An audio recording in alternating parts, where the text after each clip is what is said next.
Senate Committee on Banking, Housing, and Urban Affairs will come to order. Thanks to the New Deal and the hard work of our regulators today, most bank failures, of course, never a good thing or generally not a big deal. But the quick collapses of Silicon Valley Bank and Signature Bank were no ordinary failures. In less than a day, Silicon Valley Bank customers pulled $42 billion out of the bank, fueled by venture capitalists in their social media accounts. They created the largest and fastest bank run in history. In the following days, Signature Bank lost $17 billion. Regulators, both Republicans and Democrats, came together to prevent the panic from spreading. They increased liquidity, they promoted confidence in our banking system, they protected the deposits of customers and small businesses, not notably the investments of executives and shareholders. I spent that weekend on the phone with Ohio small businesses and banks and credit unions. Ohio small business owners simply wanted to make payroll. They didn't want to see years of hard work go down the drain because of venture capitalists panicking on Twitter 2,000 miles away. One woman told me she was terrified she wouldn't be able to pay her workers the next week, and I heard that story over and over. Ohio banks and credit union institutions that are sound and well capitalized, didn't want to see deposits flee their institutions for the biggest Wall Street banks.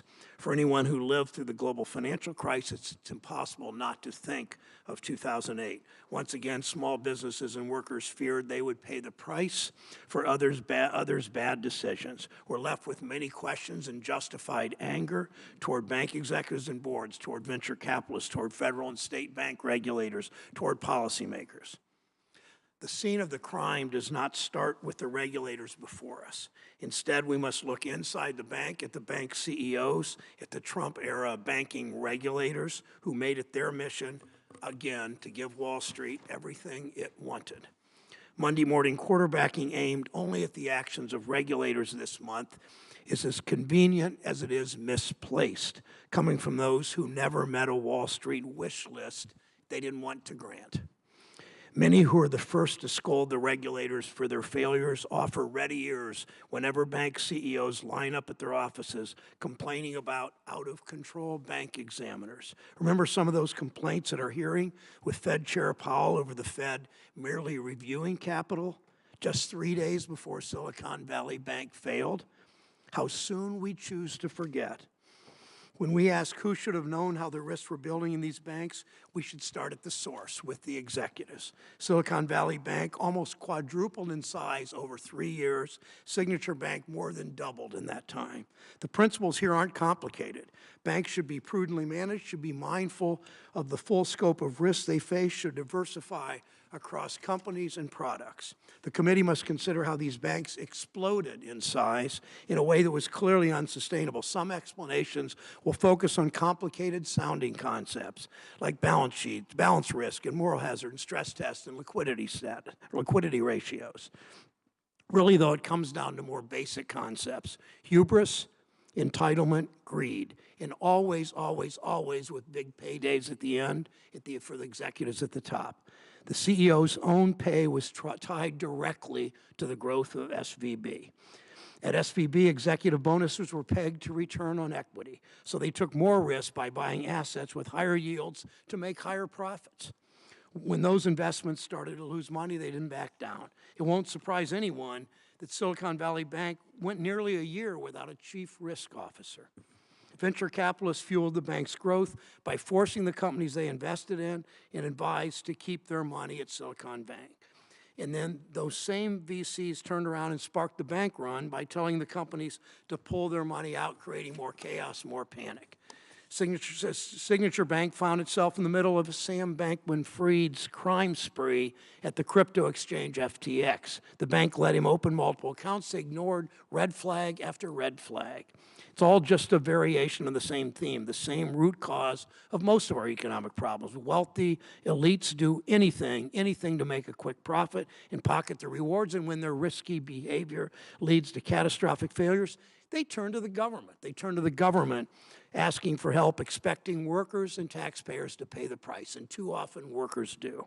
Even though no taxpayer money is being used to save these depositors, I understand why Americans are angry, even disgusted at how quickly the government mobilized when a bunch of elites in California were demanding it.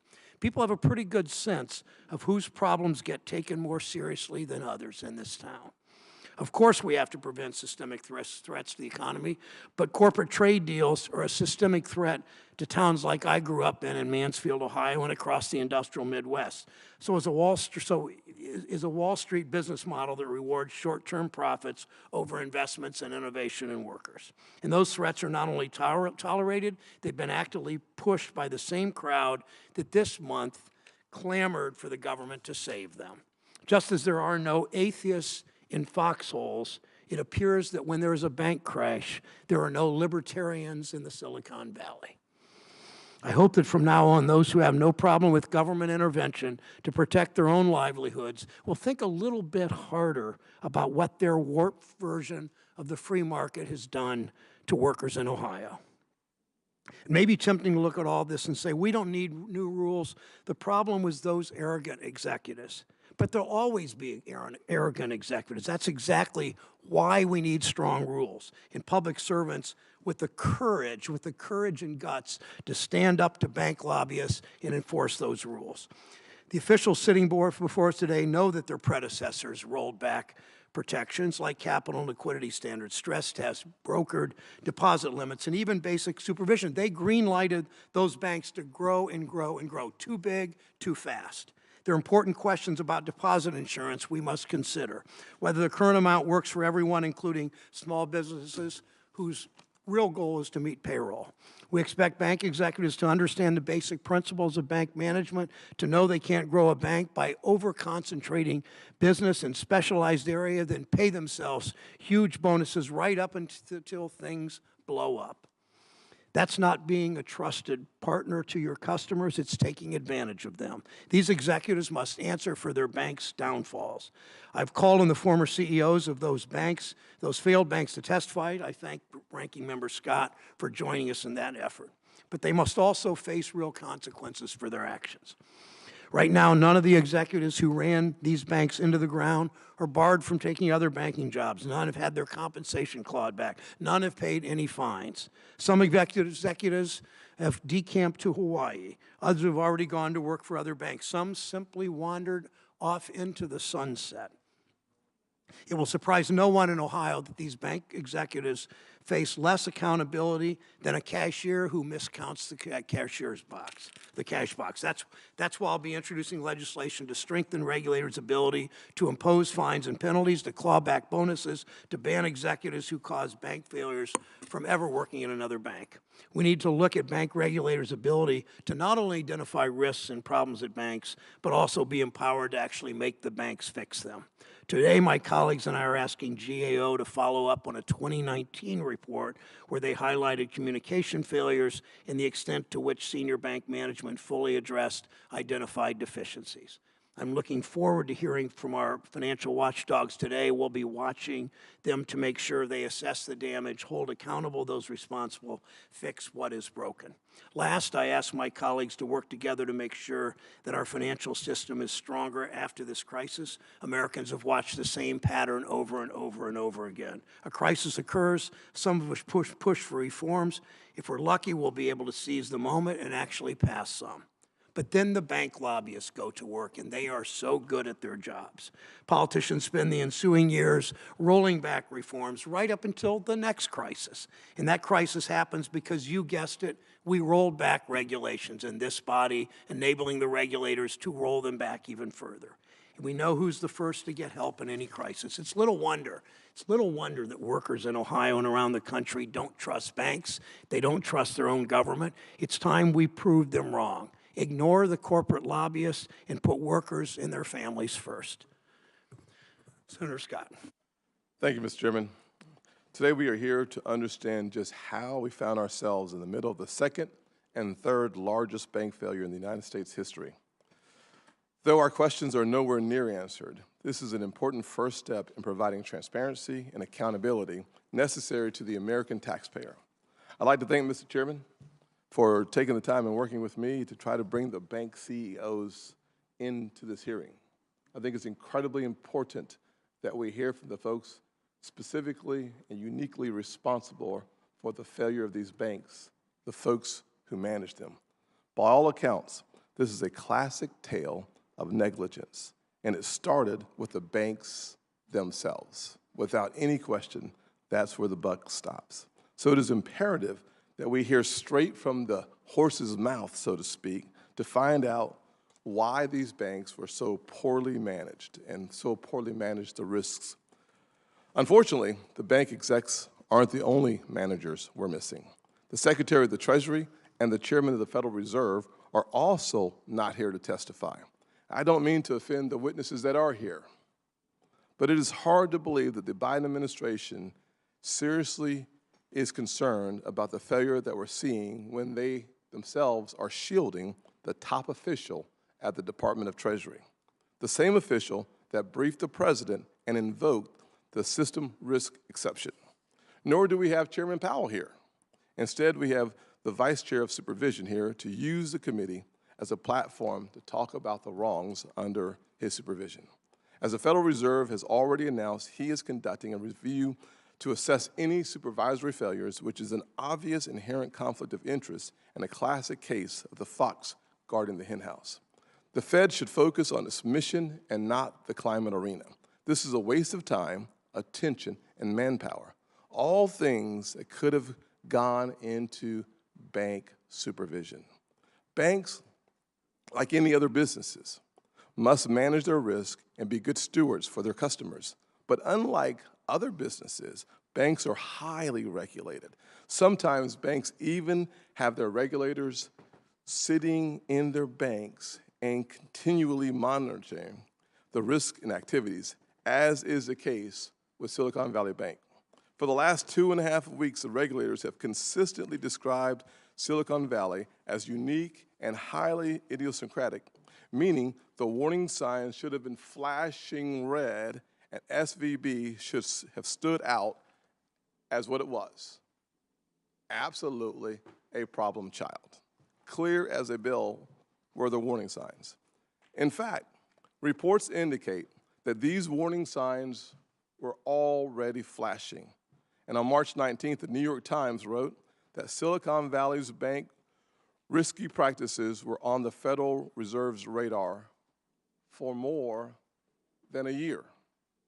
Moreover, Silicon Valley suffered from extreme interest rate risk due to investment in long-term securities that declined in value because of soaring inflation. Of all our supervisors, the Federal Reserve should have been keenly aware of the impact interest rate hikes would have on the value of these securities, and it should have been actively working to ensure the bank it supervises were hedging their bets and covering their risk accordingly. But now we know, based off your testimony, Mr. Barr, that the Fed was aware. In fact, in 2021, your supervisors found deficiencies in the bank's liquidity and its management, resulting in 6 supervisory findings. Later in 2022, supervisors then issued 3 findings related to ineffective board oversight, risk management weaknesses, and the bank's internal audit function. What were the supervisors thinking? The law and the regulations are crystal clear. The Federal Reserve can take any supervisory or enforcement action it deems necessary to address unsafe and unsound practices. Recent reports confirm what we already know. Your priorities and your work with the San Francisco Federal Reserve Bank President, Mary Daly, centered on climate change, an issue wholly unrelated to the Federal Reserve's dual mandate and role as supervisor. Given SVB's social and climate agenda, one must ask if SVB's investments in climate cause the regulators to be a bit more permissive of its risks. If you can't stay on mission and enforce the laws as they already are on the books, how can you ask Congress for more authority with a straight face. To that end, I hope to learn how the Federal Reserve could know about such risky practices for more than a year and fail to take definitive corrective action. By all accounts, our regulators appear to have been asleep at the wheel. In addition, I also hope to learn more from the FDIC about the role in the receivership and sale of both SVB and Signature Bank, especially on the auction and the bid process. I'm very concerned that private sector offers appear to have been submitted and yet were denied. If Silicon Valley Bank had been purchased before it failed, the panic and the shock to the market and to market's confidence we've seen over the past 2.5 weeks may have been avoided. If Silicon Valley had been purchased over the weekend of March 10th, confidence in the marketplace may have sustained Signature Bank and prevented its failure. The FDIC's bid auction process has been a black hole for Congress and the American people, and we deserve answers. I know in hindsight it's 2020, but when you hear rumors that this process was delayed because the White House doesn't like mergers in any shape, form, or fashion, it makes you wonder what actually is going on. Sometimes, when it looks like a duck, quacks like a duck, it's just a duck. As I close on this opening statement, 3 things remain clear to me regarding SVB. First, the bank was rife with mismanagement. Second, there was a clear supervisory failure. Our regulators were simply asleep at the wheel. And finally, President Biden's reckless spending caused 40-year high in inflation, and the country, as well as the bank, experienced tremendous loss. Thank you, Ranking Member Scott. I'll introduce the 3 witnesses today. Martin Gruenberg was sworn in as chair of the Federal Deposit Insurance Corporation Board of Directors, January of 2023. Michael Barr took office as vice chair for supervision of the Board of Governors of the Federal Reserve in July of 2022 for a 4-year term. He serves also as a member, of course, of the Board of Governors. Nellie Liang has been the Undersecretary for Domestic Finance for the U.S. Department of Treasury since July of 2021. Thanks for all of you for joining us. And Mr. Gruenberg, if you would begin. Thank you. Thank you, Mr. Chairman. Chairman Brown, Ranking Member Scott, and members of the committee, thank you for the opportunity to appear before you today to address the recent bank failures and the federal regulatory response. On March 10th, just over 2 weeks ago, Silicon Valley banker, SVB as it's known, with $209 billion in assets at year-end 2022, was closed by the California Department of Financial Protection and Innovation, which appointed the FDIC as receiver. The failure of SVB, following the March 8th announcement by Silvergate Bank that it would voluntarily liquidate, signaled the possibility of a contagion effect on other banks. On Sunday, March 12th, just 2 days after the failure of SVB, another institution, Signature Bank of New York, with $110 billion in assets at year-end 2022, was closed by the New York State Department of Financial Services, which also appointed the FDIC as receiver. With other institutions experiencing stress, serious concerns arose about a broader economic spillover from these failures. After careful analysis and deliberation, the boards of the FDIC and the Federal Reserve voted unanimously to recommend, and the Treasury Secretary, in consultation with the President, determined that the FDIC could use emergency systemic risk authorities under the Federal Deposit Insurance Act to fully protect all depositors in winding down SVB and Signature Bank. It's worth noting that these 2 institutions were allowed to fail. Shareholders lost their investment, unsecured creditors took losses, the boards and the most senior executives were removed. The FDIC has authority to investigate and hold accountable the directors and officers of the banks for the losses they caused, and for any misconduct in the management of the institutions, and the FDIC has already commenced these investigations. Further, any losses to the FDIC's Deposit Insurance Fund as a result of uninsured deposit insurance coverage will be repaid by a special assessment on banks as required by law. The FDIC has now completed the sale of both bridge banks to acquiring institutions, New York Community Bancorp's Flagstar Bank for Signature and First Citizens for SVB. My written testimony today describes the events leading up to the failures of SVB and Signature Bank and the facts and circumstances that prompted the decision to utilize the authority in the FDI Act to protect all depositors in those banks following those failures. It further describes the management and disposition of the bridge institutions that were established. It also discusses the FDIC's assessment of the current state of the U.S. financial system, which remains sound despite recent events. In addition, it shares some preliminary lessons learned as we look back on the immediate aftermath of this episode. In that regard, the FDIC will undertake a comprehensive review of the deposit insurance system and will release a report by May 1 that will include policy options for consideration relating to deposit insurance coverage levels, excess deposit insurance, and the implications for risk-based pricing and deposit insurance fund adequacy.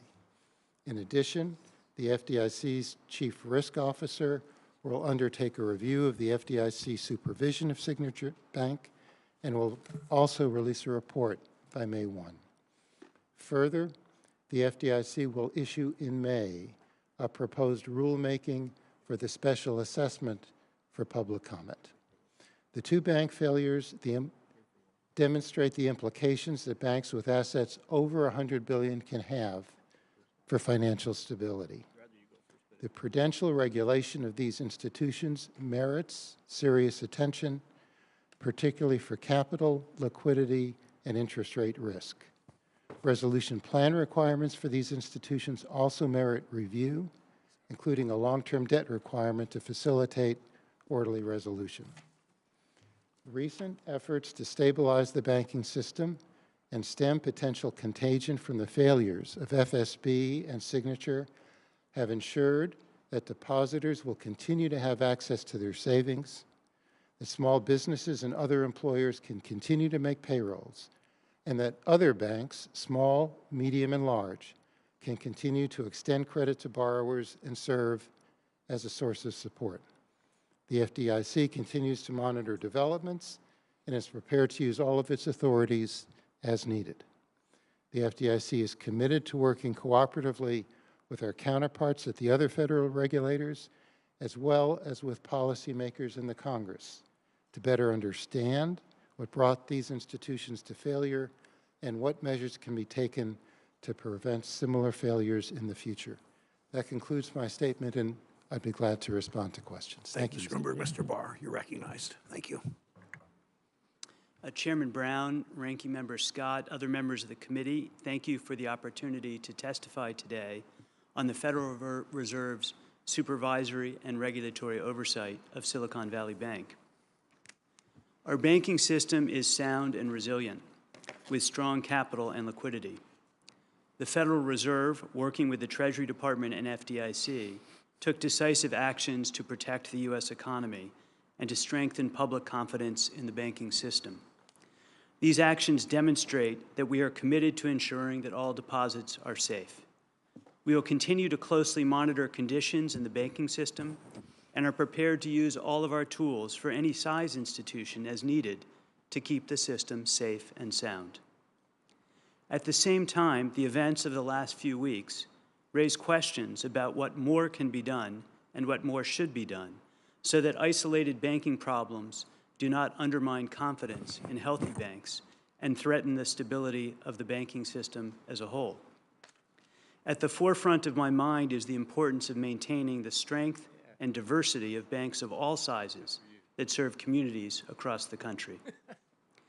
SVB failed because the bank's management did not effectively manage its interest rate and liquidity risk.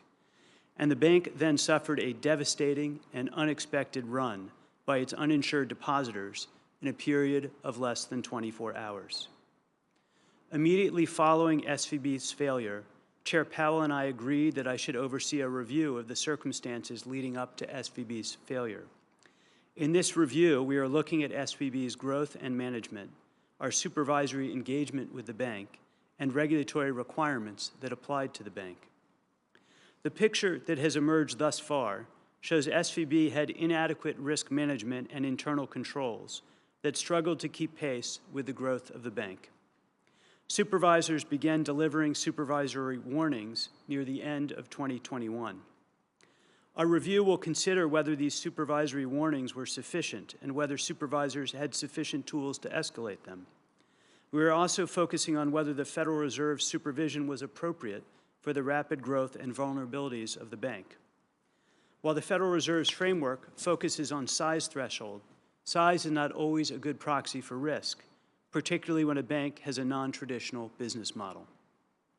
Turning to regulation, we are evaluating whether application of more stringent standards would have prompted the bank to better manage the risks that led to its failure. Staff are also assessing whether SVB would have had higher levels of capital and liquidity under those standards, and whether such higher levels of capital and liquidity could have forestalled the bank's failure or provided further resilience to the bank.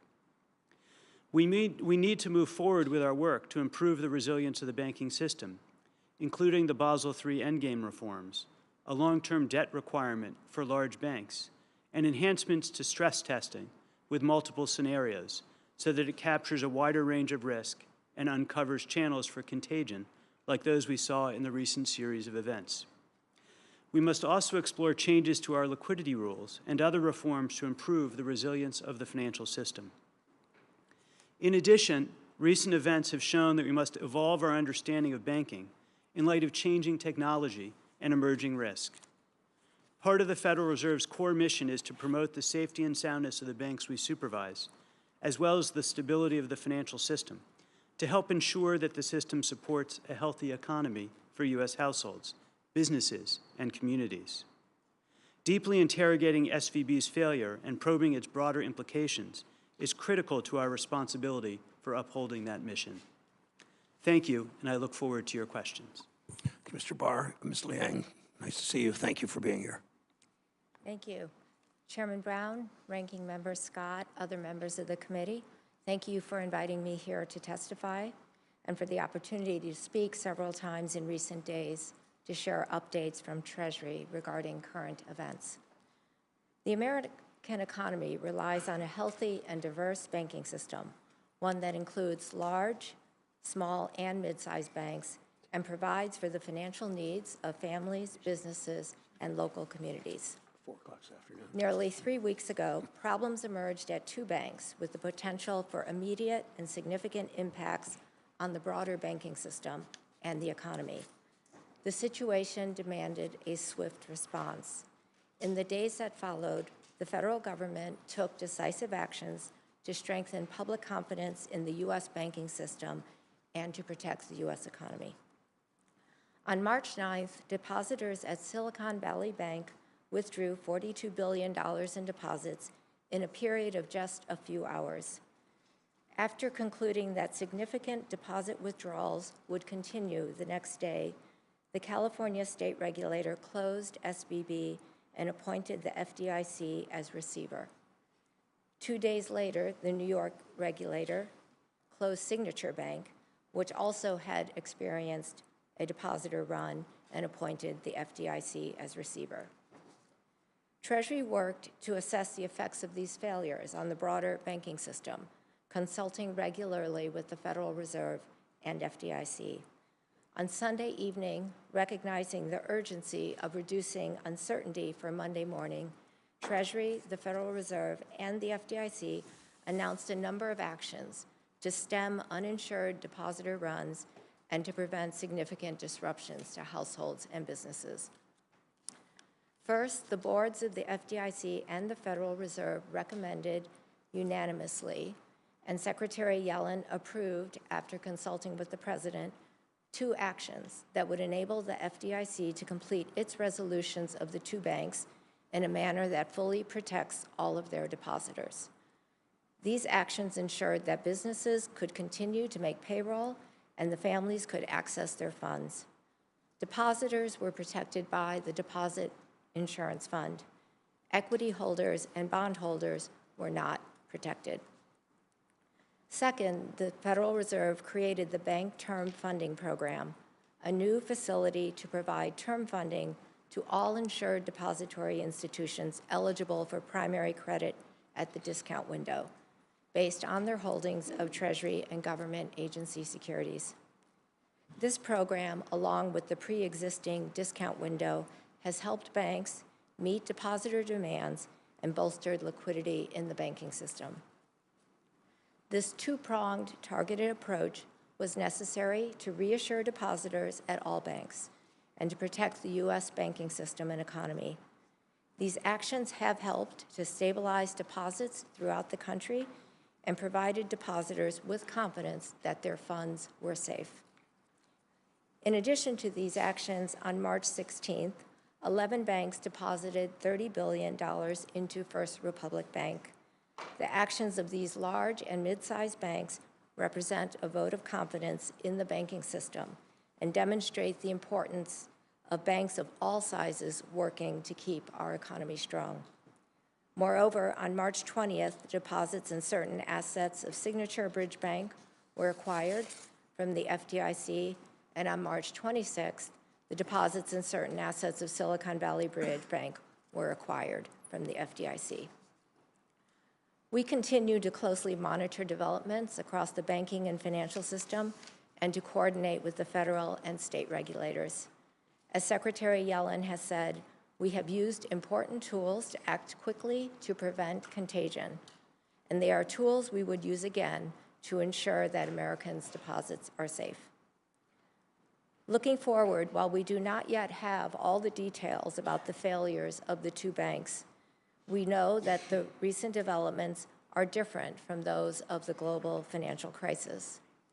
Back then, many financial institutions came under stress because they held low credit quality assets.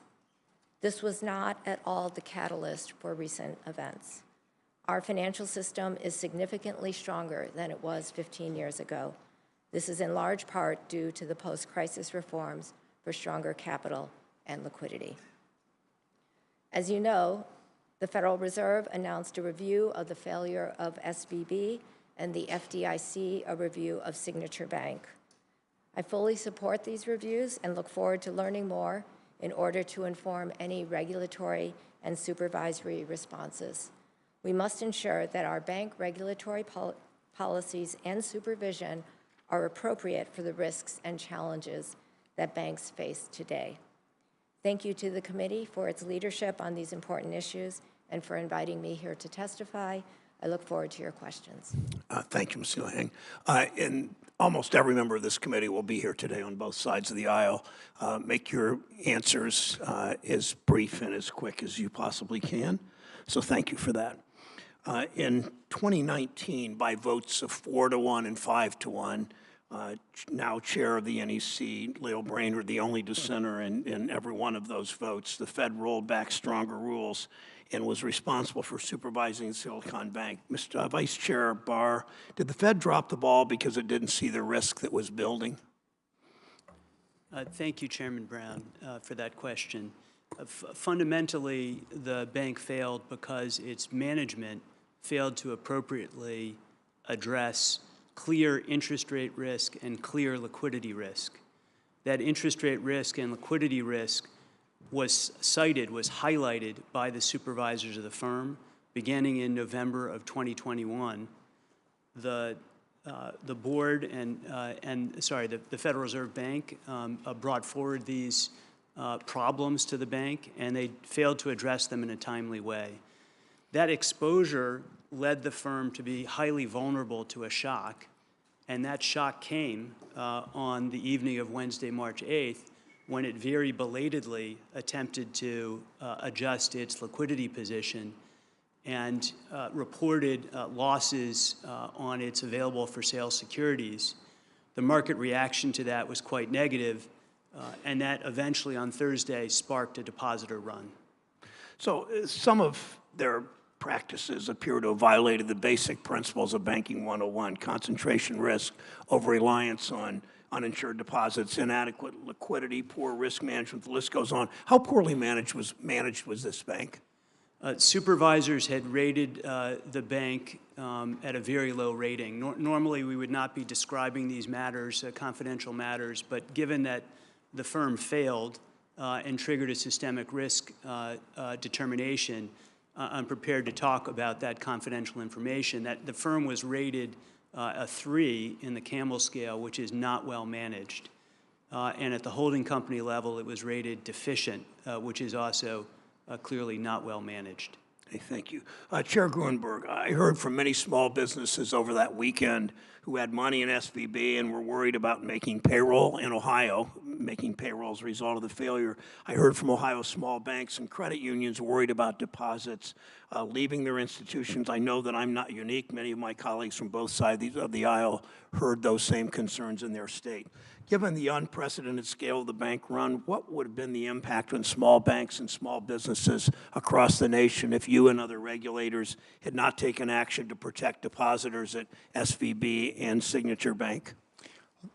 Senator, that was our central concern.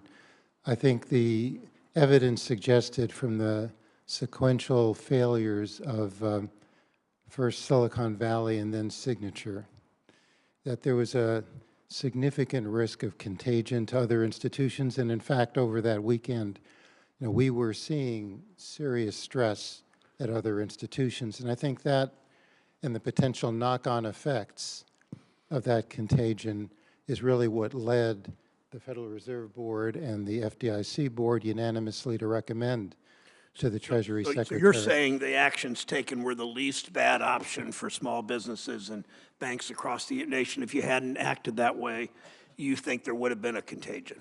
I think there would have been a contagion, and I think would be in a worse situation today with consequences for the actors in our economic system that you referenced. Regulators, Republicans, Democrats, all across the board, there was agreement on those actions. Yes. Undersecretary Lang, do you agree with that? Senator Brown, I do agree with that. I think the actions that were taken have been working to stabilize deposits. Had they not been taken, the runs by uninsured depositors from many small and regional-sized banks and mid-sized banks would have intensified and caused serious problems for small banks' liquidity and their ability to support small businesses. Thank you. And if you could answer this really briefly, because I don't want to go over my 5 minutes. Chair Gruenberg, the FDIC announced the sale of SVB and to First Citizens Bank and Trust from Senator Tillis' North Carolina, estimated it would cost the Deposit Insurance Fund approximately $20 billion. How's that cost covered? Oh, that is required by law, and I indicated in my opening statement, the FDIC has to impose an assessment on the banking industry to cover the cost of a coverage for any uninsured deposits. And I would note that the law provides the FDIC authority in implementing that assessment to consider the types of entities that benefit from any action or assistance provided. And as I also indicated in my statement, we expect to issue a notice of proposed rulemaking for public comment in May to implement the assessment. Thank you. And I would point out in your testimony and your answer, there are no tax dollars, nothing funded through the congressional appropriations process. Senator Scott. Thank you, Mr. Chairman. What is the future of regional banking? Sure.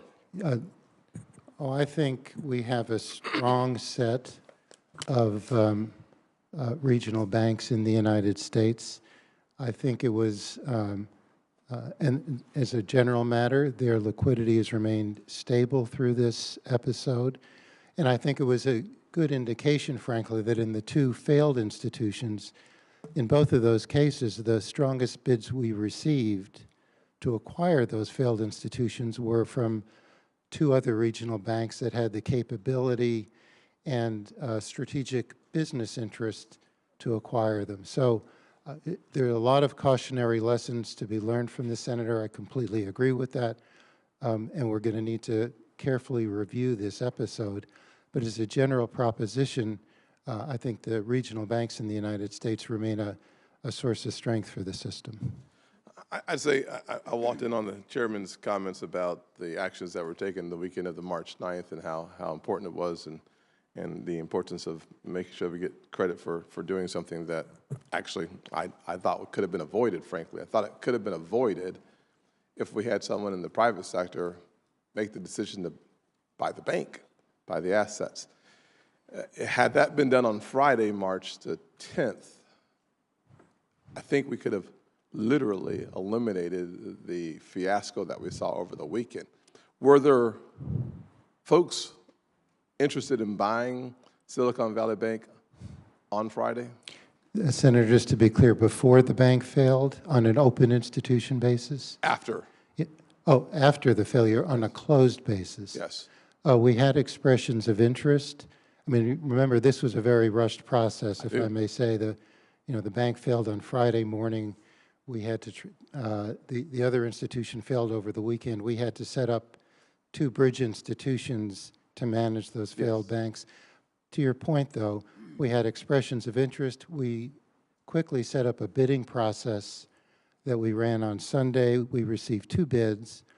One wasn't valid because it had not been approved by the board of the bank, and the other, after we evaluated it, indicated that it was more expensive than a liquidation of the institution would have been to the FDIC. So in effect, we did not have an acceptable bid, and it was really a determination that we made to try to set up 2 bridge institutions to manage for a short period of time these 2 failed banks, and then to organize a bidding process, an open bidding process for both institutions, which we ultimately were able to implement successfully and sell Signature Bank previous weekend, 2 weekends ago, and then to sell SVB this past weekend. Are you suggesting that the fact that the board had not approved the decision off the offer that was on the table was the primary reason why you turned down that offer? It was one of the bids. As a matter of, we were required for a bank to make a valid offer for the board of the bank. To approve the offer? Yeah, as a that matter was the of primary reason why you did not go for that one? for that bid. The other bid did not have that issue, but the other bid was more costly than liquidation would have been. So you're suggesting that a private sector engagement would have increased the cost, not decreased the cost? At that point, I think in part because it takes a bit of time for, this was a substantial institution, it takes some time for a bank to do appropriate due diligence, to evaluate the assets and liabilities, and to make an informed bid for the institution. And I think as a practical matter, that was difficult to do given the compressed time frame over that initial weekend. I think that's why we set up the bridge institutions to try to put in place quickly an orderly bidding process where any interested party could submit a bid, have an opportunity to do due diligence in order to evaluate the institution, and to make an informed bid. I think we were ultimately able to do that for both of these failed institutions. I'll just say with my remaining time that I look forward to the second round of questions, but I will say without question that if we would have had a better private sector engagement with quicker action from the feds, I think we could have avoided the concept that rushed us to a decision, which was a concern of contagion in part. That could have been avoided if we had a decision made on Friday, if there were private sector folks willing to make a decision. But we'll have an opportunity, hopefully, on the second round. Thank you, Senator Warner from Virginia. Well, thank you, Mr. Chairman, and thank you for having this hearing. It's good to see all of you. A couple weeks ago, when we were in a Finance Committee hearing, I asked Secretary Yellen that I thought it was very important that we try to get all the facts out about what happened here. I very much appreciate Vice Chairman Barr, you taking on this unenviable task of sorting this out. because I've got real questions. Was this a regulatory and bank management failure? Or was it, as some, particularly on my side of the aisle, have indicated, was it a statutory failure? If it was a statutory failure and an additional test or activity was needed, I'm all for putting it in place. But my operating premise at this point is, if this had been not a $200 billion bank, but a $5 billion bank, that management's mistakes, not having a risk officer or other items, and failure of basic prudential regulation should have caught this. We had two chief regulators, a state regulator that at some point, Mr. Chairman, I hope we would get in front to. Where were they? And obviously the San Francisco Fed. So I'm going to be very interested in making sure we get to the bottom of this. I think some of the things you've already pointed out, Vice Chair Barr, is that the bank's business, concentrating in one industry, an industry that I used to be part of, but the fact that there was such high concentration of counterparty risk, my understanding, 10 depositors alone had about $13 billion of deposits. Again, it seems to me interest rate mismanagement is banking 101, and again, even at a $5 billion bank, this should have been called out. I also think the speed, I've often cited the fact that the largest bank failure we've seen was WAMU back in the crisis. $16 billion left that bank over a 10-day period. In this case, $42 billion, the equivalent of 25 cents on every deposit, went out in 6 hours. I'm not sure at that point what regulatory structure could have prevented that. And at least from reports, it seems to me that, and I say this as somebody who used to be in the VC industry, some of the very VCs who banked for a long time at SVB may have started this run and demanded all of their ancillary companies all go out at once. So, Vice Chairman Barr, can you take us through with a little more detail, starting Wednesday night through Friday afternoon, how this happened, how we got here, and what you've seen so far? Thank you very much, Senator. I'll start where you did, which is this is a textbook case of bank mismanagement. The risks the bank face, interest rate risk and liquidity risk, those are bread and butter banking issues. The firm was quite aware of those issues. They had been told by regulators. Investors were talking about problems with interest rate and liquidity risk publicly, and they didn't take the action necessary. They were quite vulnerable to risk, to shocks, and they didn't take the actions necessary to meet that. What happened on Wednesday night is they belatedly attempted to improve their liquidity position, and they did it in a way that spooked investors, that spooked depositors, that spooked the market. Nonetheless, on Thursday morning, things appeared calm, according to the bank's report to supervisors. But later Thursday afternoon, deposit outflows started. And by Thursday evening, we learned that more than $42 billion, as you had indicated, had rushed out of the bank. That's an extraordinary pace and scale. Federal Reserve Bank staff worked with the bank through the afternoon, evening, and overnight to try and find enough collateral that the Federal Reserve could continue discount window lending against. On Friday morning, it appeared that it might be possible to meet the outflow that was expected the day before.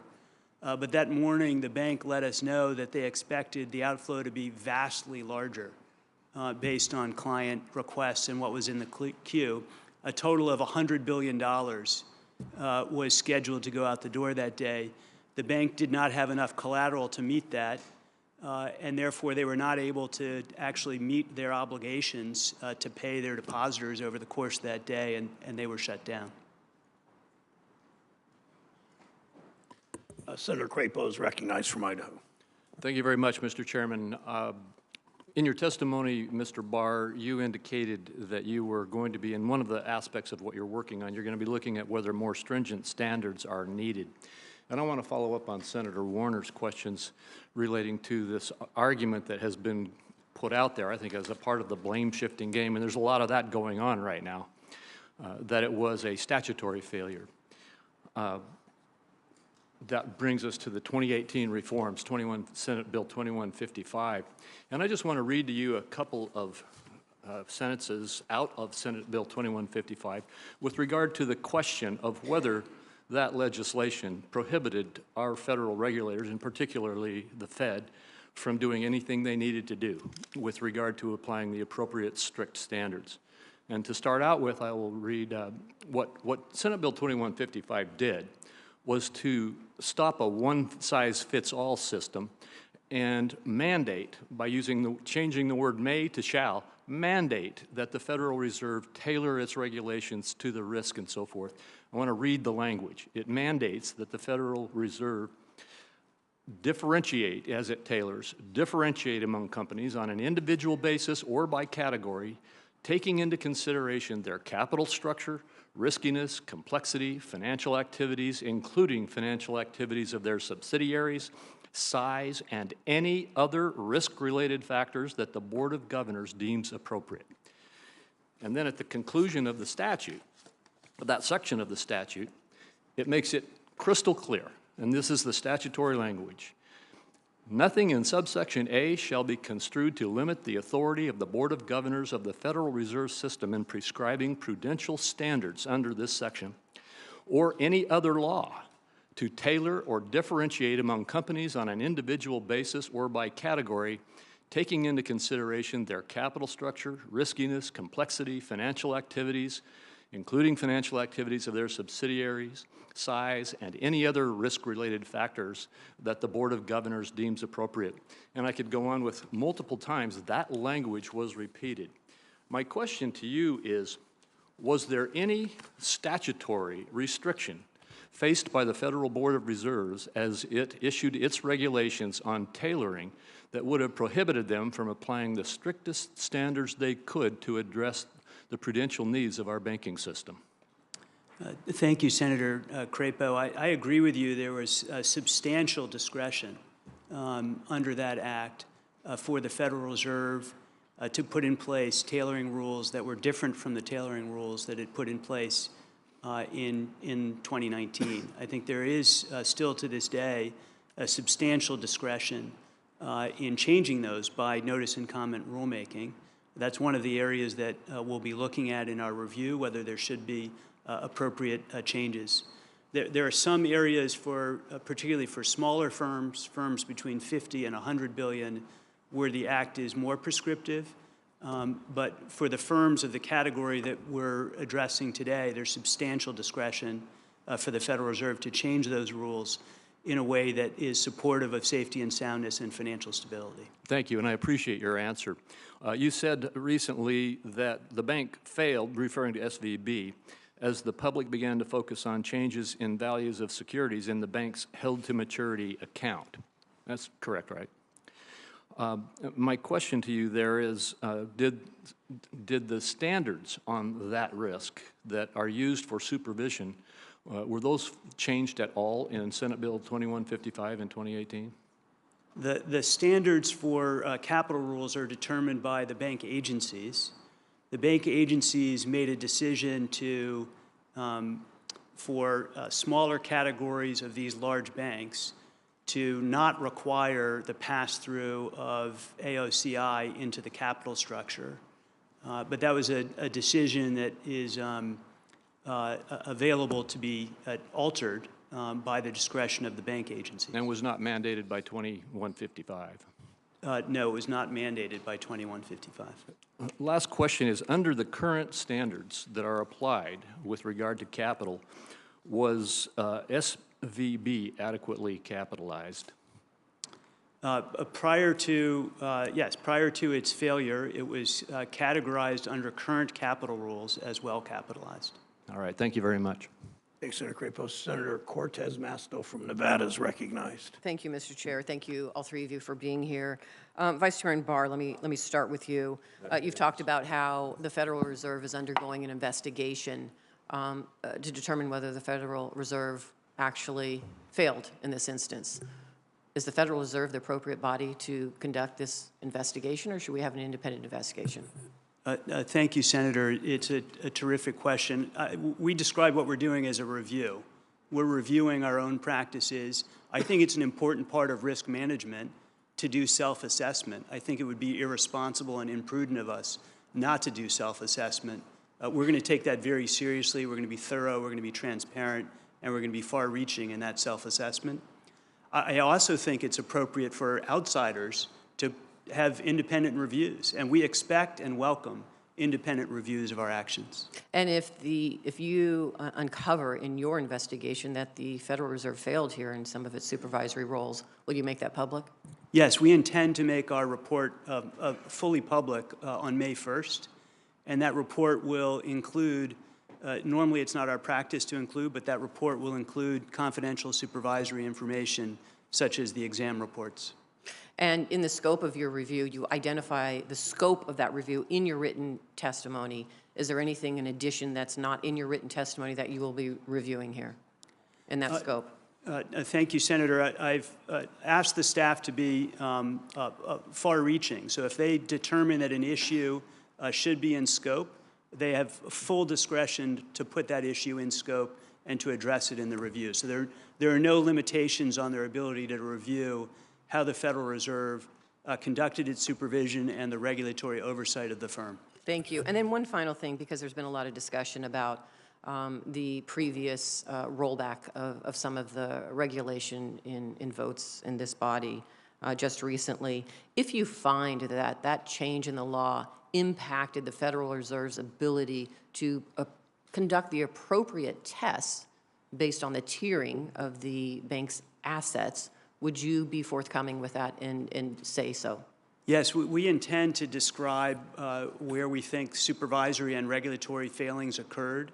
If changing those to make them what we think is the right standard would require an act of Congress, we will say so in that review. And then Chairman Grunberg, same to you. You're conducting a scope of the FDIC. Are you comfortable that you can conduct that and be transparent and accountable, or should there be an independent body looking at this? I think there's room for both. As Michael indicated, I think it's important for each of our agencies to look internally at our supervision of these institutions and draw lessons from it. In our case, we've asked our Chief Risk Officer, who's not directly involved in the supervision process and whose role is to evaluate risk at the FDIC, to undertake this internal review of our supervision of Signature Bank. Thank you. And then there's been a lot of talk in the media about the executive salaries, about the executive bonuses, about the sale of stock. Let me ask the three of you. My first question is, what authority do you have to claw back any of those bonuses or the executive pay, or even deal with the sale of the stock? And maybe, Mr. Grunberg, let's start with you, and then go down. Thank you, Senator. You know, as I indicated in my opening statement, the FDIC, for every failed institution, is required to undertake an investigation of the conduct of the members of the board, the management of the institution, as well as professional service providers and other institution-affiliated parties. We've already begun that investigation, and we have significant authority under the law, depending on the findings of the investigation, to impose civil money penalties, restitution, and as well bar individuals from the business of banking. So the authorities are substantial, and we're going to pursue this as expeditiously as we can. I know there's interest. We do not have, under the Federal Deposit Insurance Act, explicit authority for clawback of compensation. We can get to some of that with our other authorities. We have that specific authority under Title II of the Dodd-Frank Act. If you are looking for an additional authority, specific authority under the FDI Act for clawbacks, probably would have some value here. Thank you. Mr. Barr. Thank you. The board does have authority to pursue actions against individuals who engage in violations of the law, who engage in unsafe or unsound practices, who have engaged in breaches of fiduciary duty. We retain this authority even after a bank fails. And we stand ready to use this authority to the fullest extent based on the facts and circumstances. And as with Chair Grunberg, potential consequences include a prohibition from banking, civil money penalties, or the payment of restitution. We intend to use these authorities to the fullest extent we are able. Thank you. Ms. Lang, and I know, with the chairman's indulgence. Yeah, briefly, Ms. Lee. Yes, I defer to the FDIC and Federal Reserve on this.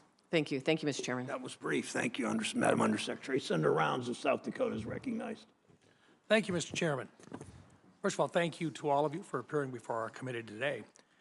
Vice Chair Barr, in your testimony, you said that in November, the Fed supervisors delivered a supervisory finding on interest rate risk management to Silicon Valley Bank. As you know, the communication of supervisory findings must be focused on significant matters that require attention. Matters requiring immediate attention, or MRIAs, are matters of significant importance that the Fed believes need to be resolved right away, including matters that have the potential to pose significant risk to the safety and soundness of the banking organization. My question, Vice Chair Barr, was managing interest rate risk listed in the MRIA section of the supervisory finding issued to SVB? And if it was not, why not? Senator, we're still reconstructing the supervisory record. We've just started the review, but my understanding is that they were issued a matter requiring immediate attention based on the inaccuracy of their interest rate risk modeling. Essentially, the risk model was not at all aligned with reality. A pretty interesting statement, if it was not aligned with reality. I recognize that you're going to have a complete report, and I'm not going to try to push you too far into this, but I'm really curious. What's the time frame that's expected for a response for an MRIA, one that requires immediate attention? Senator, there's not a fixed amount of time. It depends on the issue, the scope of the issue, the complexity of resolving the issue. So I don't have a way of giving you a firm baseline on the action, but they're expected to be a top priority for management to address. And particularly in the interest rate environment that we're in, and knowing that the firm had been cited previously for other problems with liquidity risk management and interest rate risk management, supervisors would expect that that would take a high priority attention by top management. The supervisors met with the CFO of the firm in the fall, in October of 2021, to convey the seriousness of the findings directly. During this time period, perhaps for as much as 6 months during that previous year, the bank was without a risk management officer, is that correct? That's my understanding. I think it's terrible risk management, obviously, not to have a CRO at the firm. You need an effective CRO as part of risk management of the firm. And as I indicated previously, the supervisors had told the firm in the summer that they had deficiencies in governance and controls at the management level and the board level, and that was related to their failure to appropriately manage risk. My understanding is that there was a period of time there in which they were without a CFO as well. Is that correct? I don't have the details of that, but I'm happy to get back to you. Okay. And I recognize that there is a difference between a matter requiring immediate attention and a matter requiring attention. Can you kind of share with us the difference? I mean, there clearly is a defined difference between a matter of such importance that it requires immediate attention versus one where it requires attention. Can you talk a little bit about what the expectations are between the two? They both really signal that bank management should pay attention to what's in front of them. They're not issued lightly. A matter require immediate attention is, as its name suggested, telling managers that they should place a priority on fixing this issue over other issues. But the exercise of the line between the two is a matter of supervisory judgment. Just to follow up a little bit, and recognizing once again that we'll get a full report in the next couple of weeks, but it seems to me that when it turns into an MRIA, there is an expectation that the board or the executive officers would respond fairly quickly. To your knowledge at this point, was that expectation met? Well, I think the fundamental fact is, the firm failed because of its interest rate risk and its liquidity risk, and that is, I think, evidence of the fact that they didn't respond strongly enough and promptly enough. In other words, with the information that you had and that the regulators had, they were able to determine that there was a problem at the bank, and they directed that there be a response immediately, an immediate response, based upon the data that they were able to gather at that time. That's a reasonable assumption, is it not? I don't know what the time frame set out in each of the individual orders were, so I'm not able to answer your question with precision, and I want to be very careful to be able to do that. That's fair. And not go beyond the Let me record. just But finish with this, though. But we will receive that information when the full report comes out. yes, on May 1st, we'll release the full report, and it will include the reports of examination, and so people will be able to see what's in the record. Very good. Thank you. Thank you, Mr. Chairman. Senator Menendez of New Jersey is recognized. Thank you, Mr. Chairman. In 2018, Congress passed a bill which was signed into law by President Trump that relaxed regulation for institutions like Silicon Valley Bank. That law, which I opposed, exempted those banks from enhanced prudential standards, stress tests, raised the threshold at which a bank would be considered systemically important. But even as that law kept Silicon Valley Bank off the list of systemically important institutions, the Fed and the FDIC rightly cited systemic risk to justify their actions to prevent runs on other banks. So, Mr. Barr, Mr. Gruenberg, each of you voted to invoke what is known as the, quote, systemic risk exception. So with a simple yes or no, can you tell me that the situation at Silicon Valley Bank posed systemic risk? Thank you, Senator. I think it's an absolutely crucial question. The invocation of the systemic risk exception required judgment as well as incoming data, and our best assessment, the assessment of a unanimous Federal Reserve Board and a unanimous board of the FDIC and the Treasury Secretary, was that we were seeing signs of contagion in the banking system that threatened to put at risk depositors and banks across the country, and to make sure that banks could continue to lend in their communities, to make sure that depositors were safe, to make sure that businesses could pay payroll. Well, we thought it was important to invoke that systemic risk determination and prevent that. You felt that Silicon Valley Bank was a systemic risk at that point in time? The judgment was really broadly about the risk that the failures of these institutions and other stresses in the system were posing as a whole, as opposed to a particular decision only only about. It seems to me that sounds like a distinction without a difference.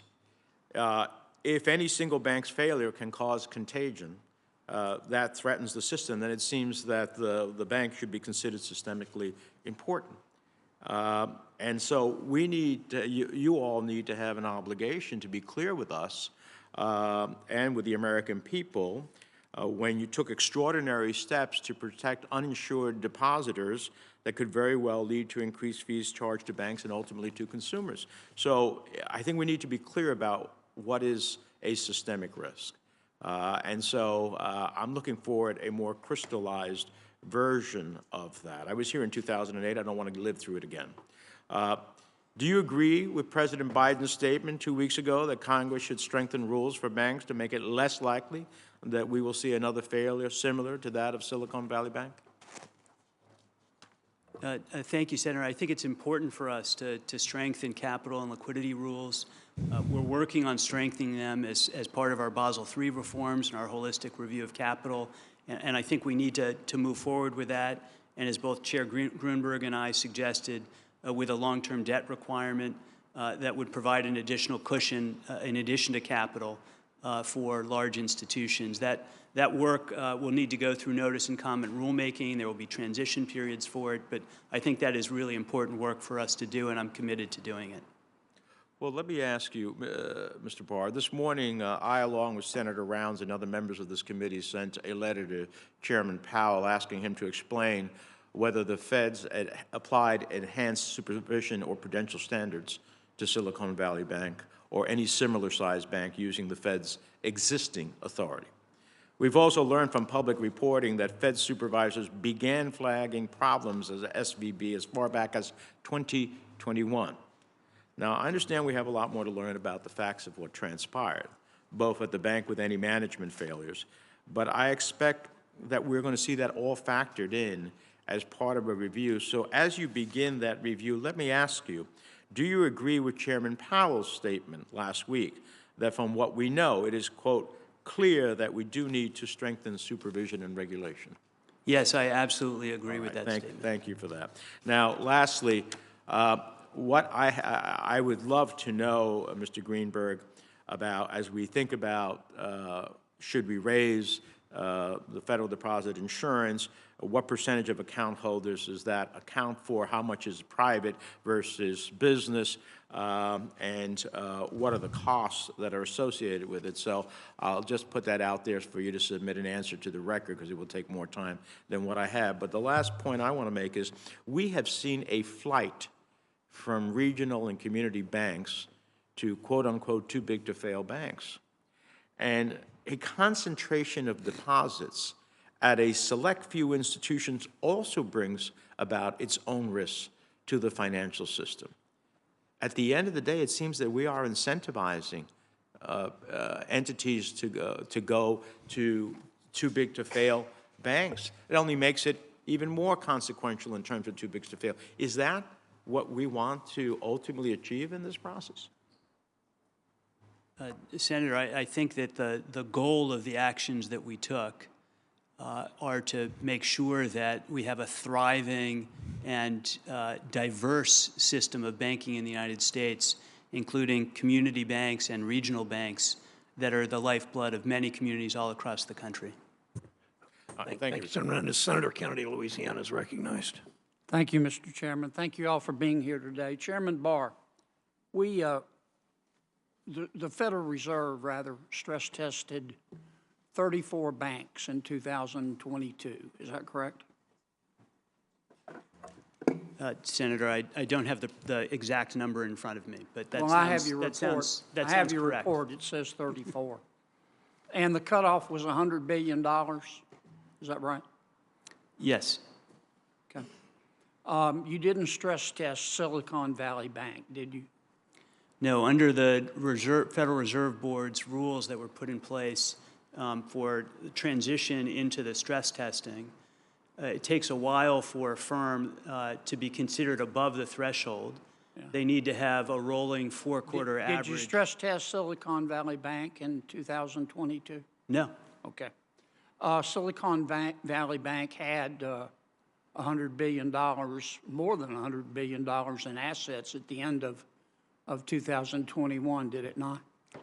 Senator, as I was explaining, the transition rules in place at the time require a rolling four-quarter average to be above that amount. Okay. And then if the firm happens to be in a year that isn't the year that, since it's an every other year test, that a test is running, then it waits till the next year. So for Silicon Valley Bank, that would have meant 2024 would be its first stress test. But the point is, you didn't test Silicon Valley Bank.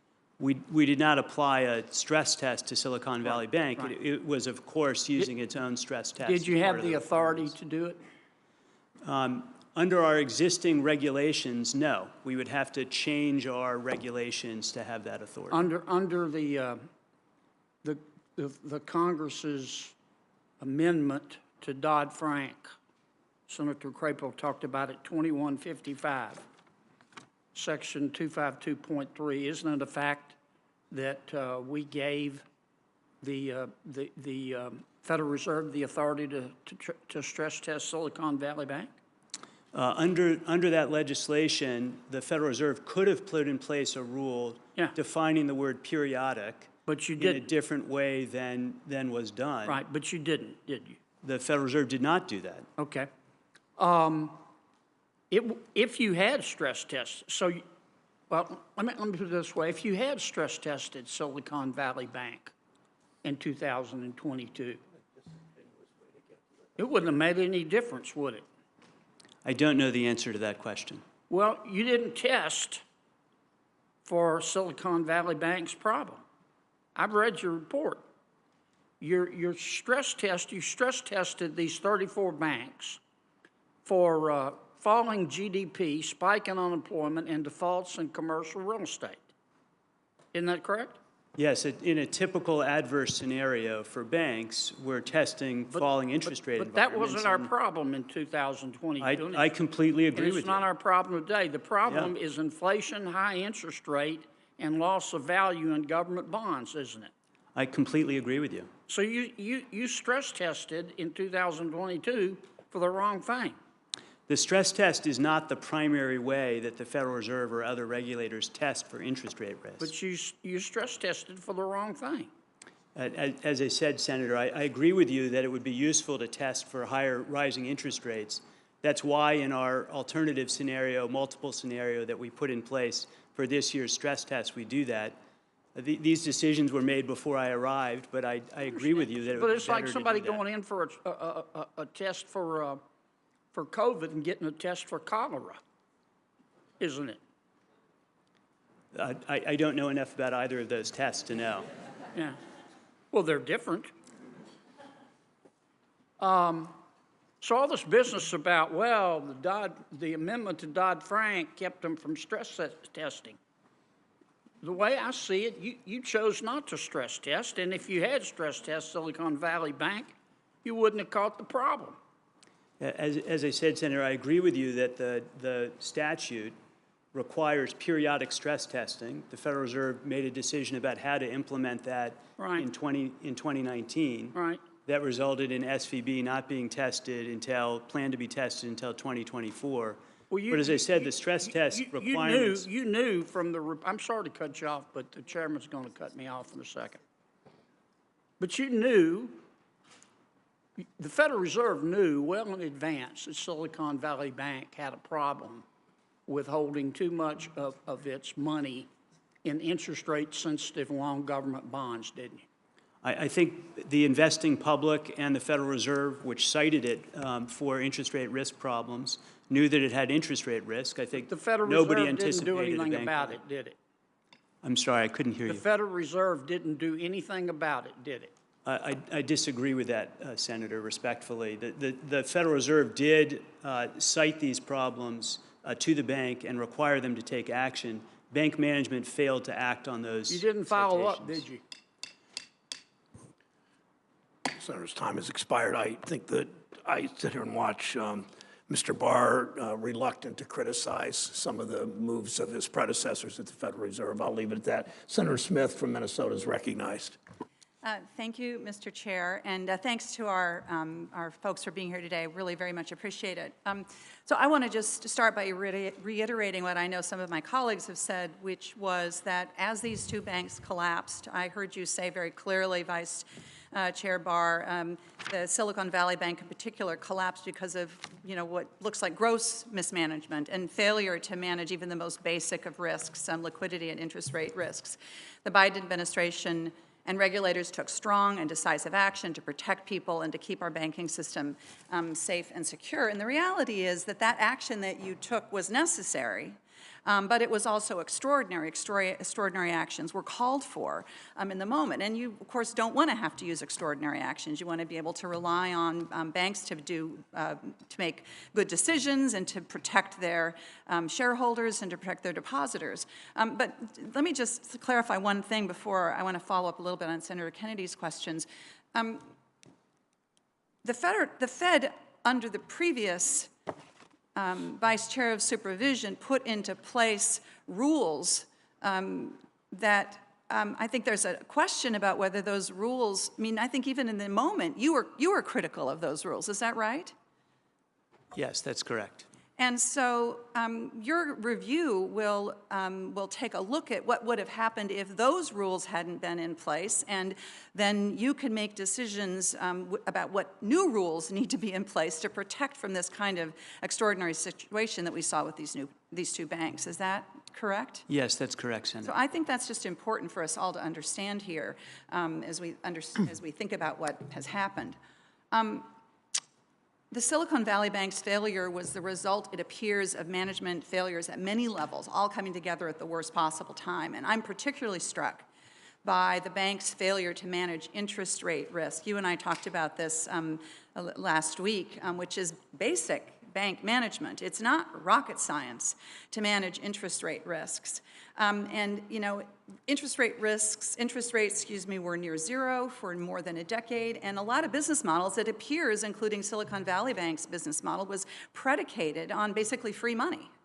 And that obviously presents risks when that changes. So I'm concerned, Vice Chair Barr, about other institutions, banks and non-banks alike, how they are managing what must be similar interest rate risks. Could you just address that and talk about how the Fed right now and others are monitoring that interest rate risk and what that tells you about where we need to do differently? Thank you, Senator. Let me just start with the basic point, which is the banking system is sound and resilient. Most banks are highly effective in managing interest rate risk and liquidity risk. It is the bread and butter kind of work of bank management. So we are monitoring the financial system, monitoring the banking system.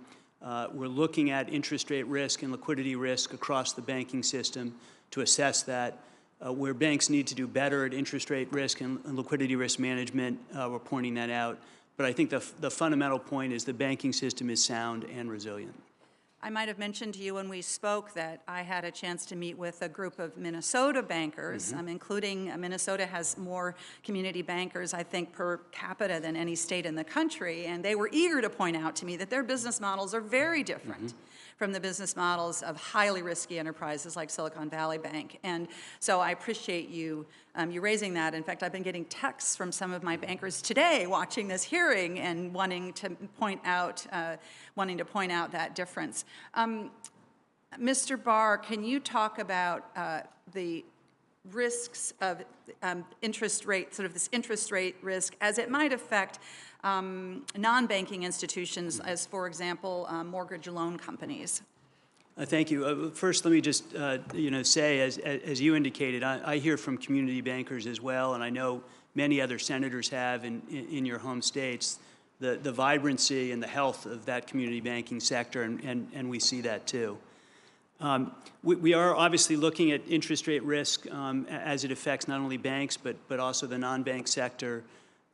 We look at, of course, at non-bank mortgage servicers, that we're looking at hedge funds. We're looking broadly across the financial landscape to see where those risks might arise and how those might propagate in other ways into the banking system. So we're highly attuned to that. But again, I think the basic point is that the banking system is sound and resilient. Depositors are safe, and we've, through our actions, demonstrated that. Thank you very much. Thank you, Mr. Chair. Senator Smith. Senator Lummis of Wyoming is recognized. Thank you, Mr. Chairman, and thank you, panel.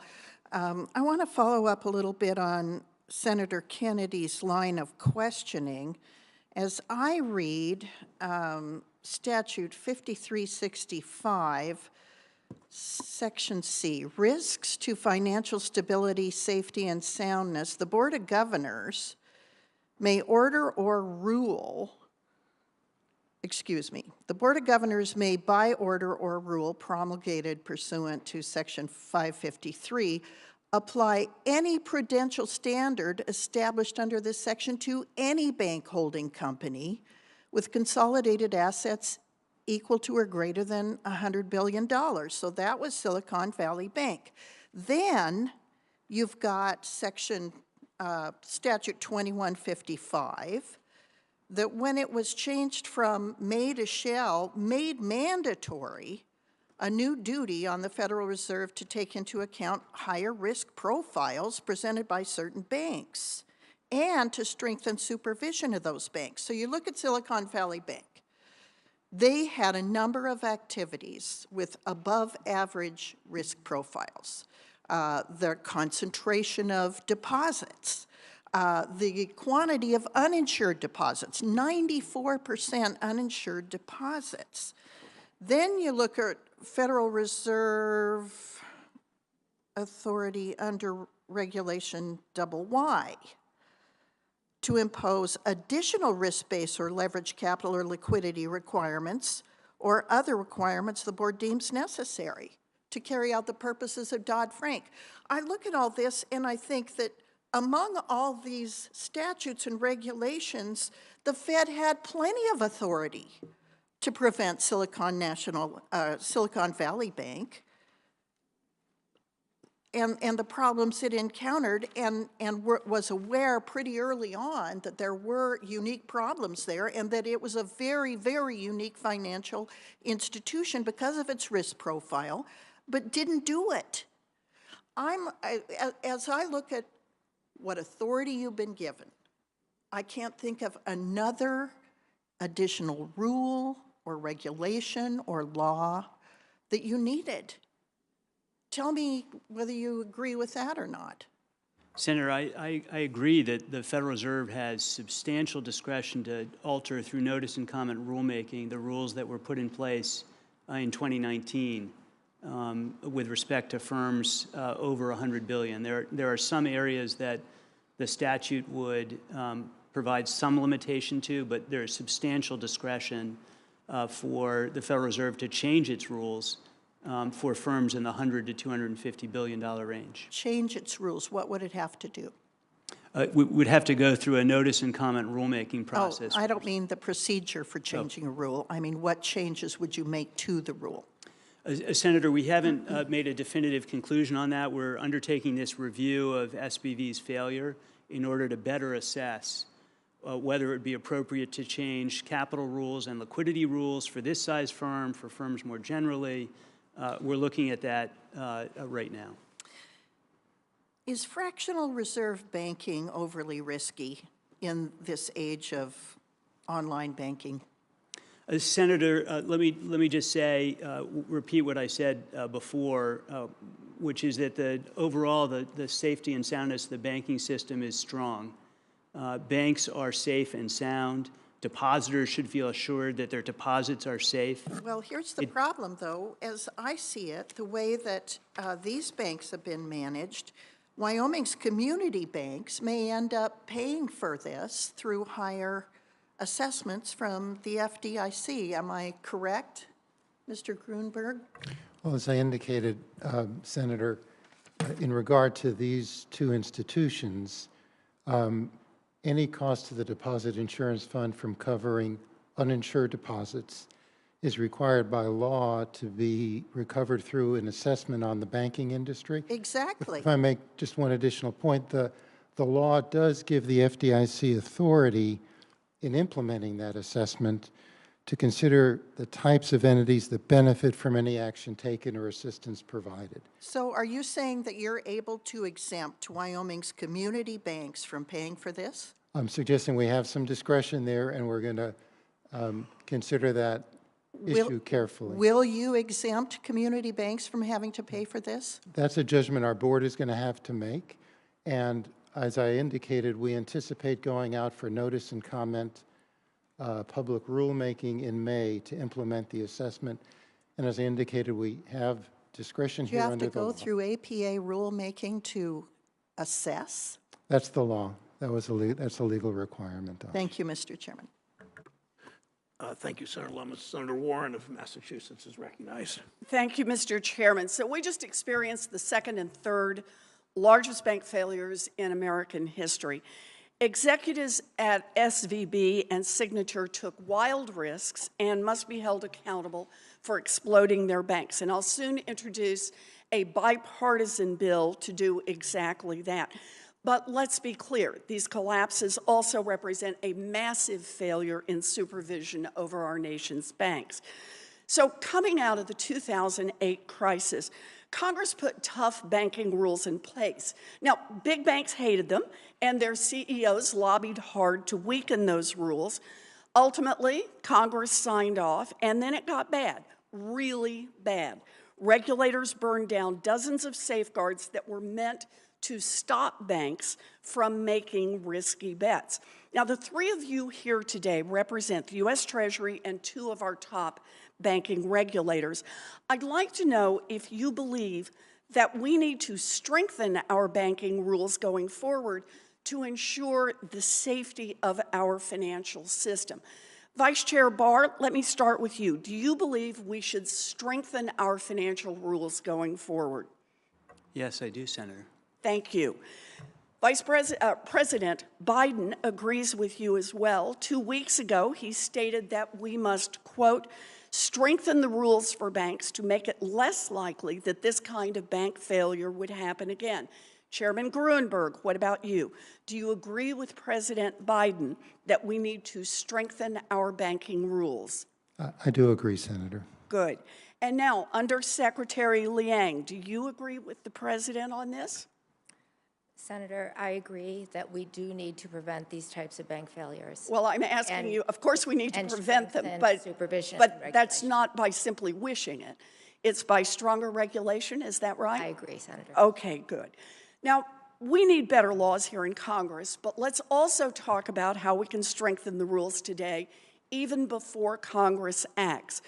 Under current law, the Federal Reserve has the discretion to apply stronger prudential standards on banks with assets between $100 billion and $250 billion, exactly the size of Silicon Valley Bank.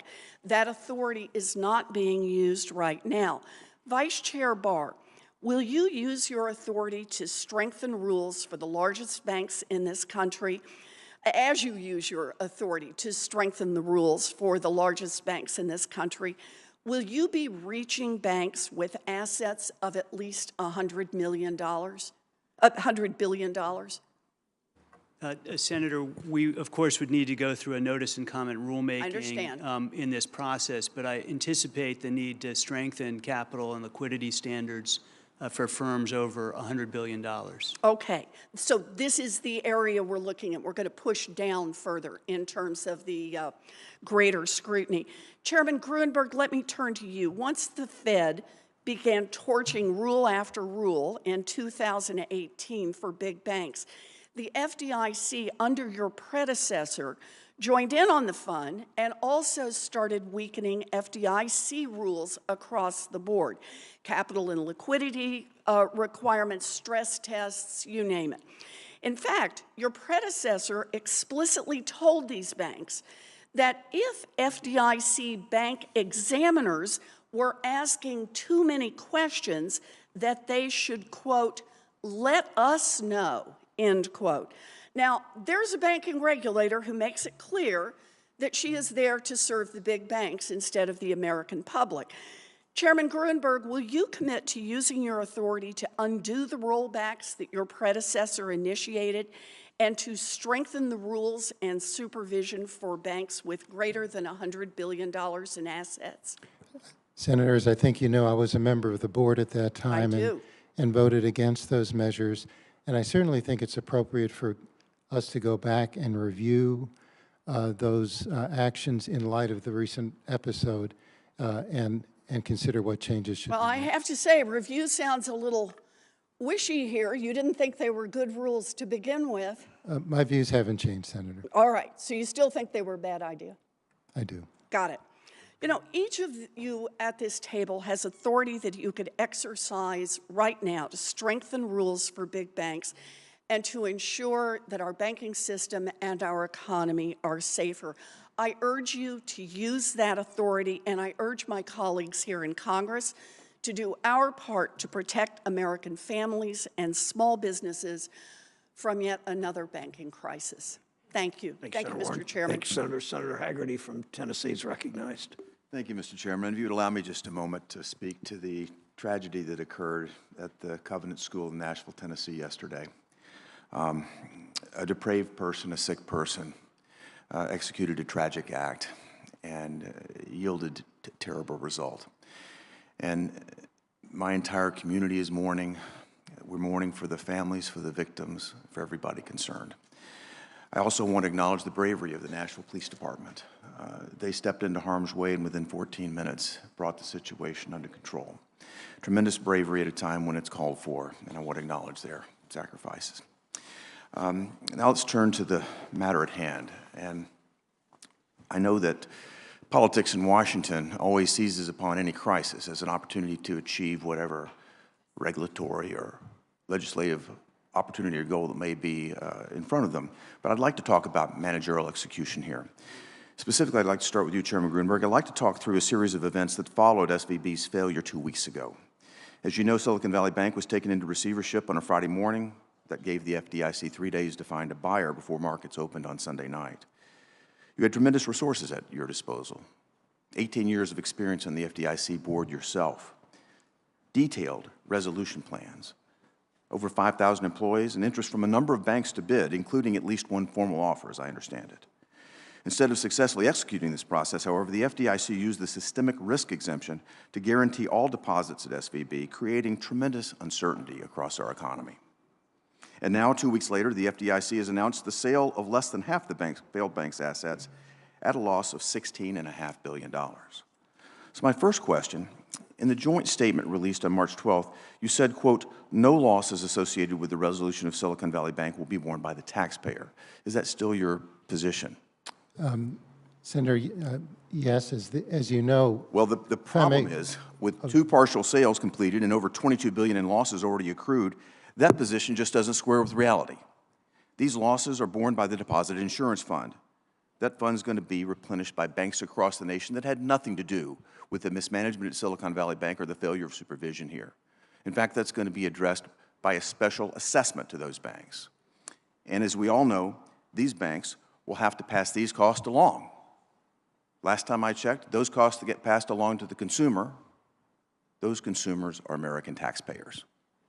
Chairman Gruenberg, invoking the systemic risk exemption is a last resort emergency option to the typical methods of resolution, and it begs the question of why you had to invoke that extraordinary exception.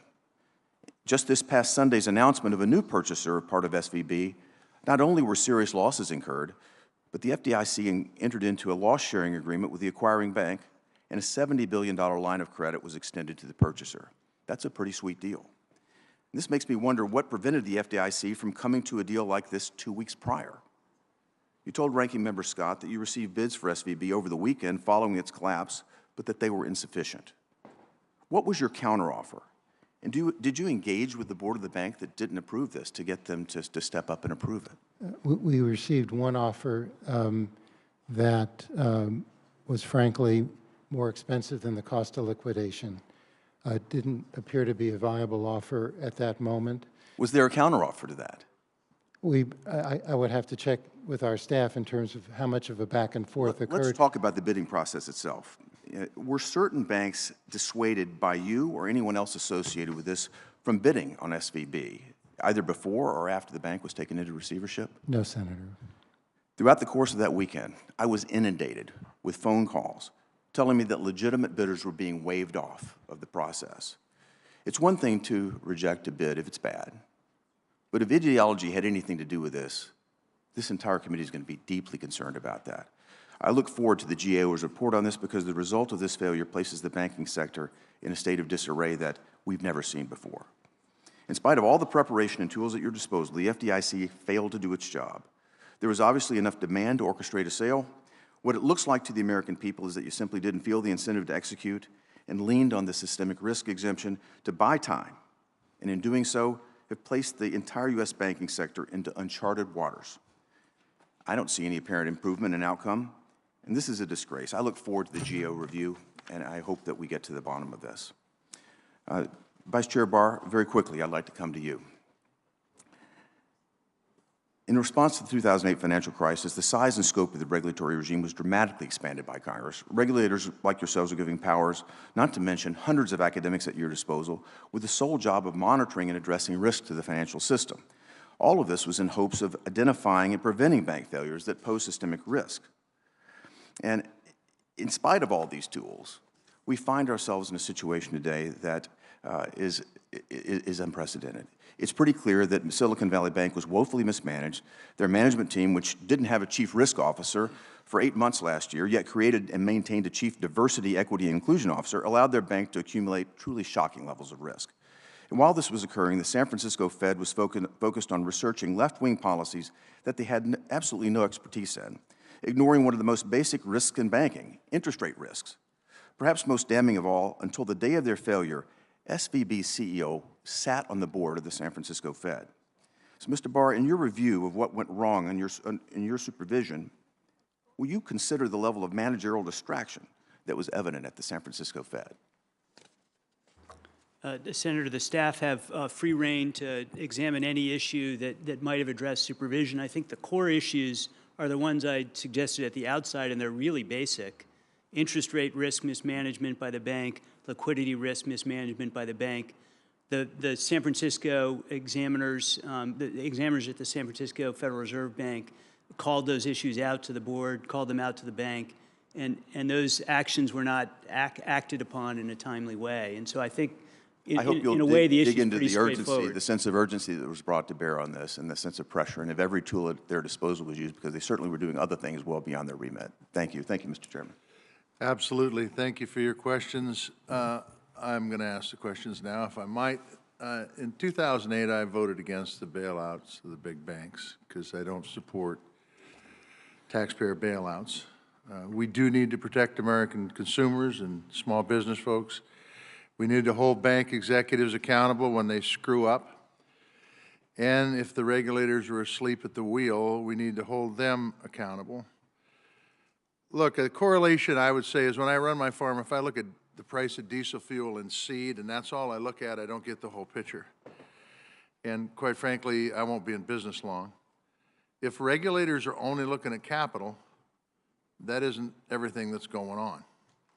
At Silicon Bank, they had a concentration in a highly volatile industry. They had grown rapidly, had mostly uninsured deposits. Their investments were poorly timed with interest rate increases that were clearly forecasted, all setting the conditions for a classic bank run, one that happened quickly due to new technologies that are out there. So, Vice Chair Barr, from 2020 to 2022, the Silicon Valley Bank grew from 71 billion to more than 200 billion. This was a very rapid growth. It was heavily concentrated with techs and startups, industries that have always been volatile. Then the bank took those mostly uninsured deposits and invested them in long-term U.S. Treasuries when the Fed had been clearly forecasting that rates were going to go up, which the bank executives should have known because their CEO was a director at the San Francisco Fed. And for 2 years, it seems that federal regulators were flagging concerns about this situation. Is that a fair statement, that for 2 years that the Fed was flagging concerns about this bank's financial viability? Senator, the examiners were focused on interest rate risk and liquidity risk at the beginning in November 2021. There, at least as far as I know from the supervisory record thus far, I have not seen something that said that the supervisors were focused on whether the firm was viable. But our review is underway. But doesn't that impact the viability? Yes, Senator, is a core safety and soundness risk. A liquidity risk and interest rate risk are core risks that the bank mismanaged. So were the regulators physically in the bank? So I've talked to a lot of intermediate-sized banks. They tell me that the regulators are right there 5 days a week, 7 days a week if they're open 7 days a week. Were the regulators in that bank?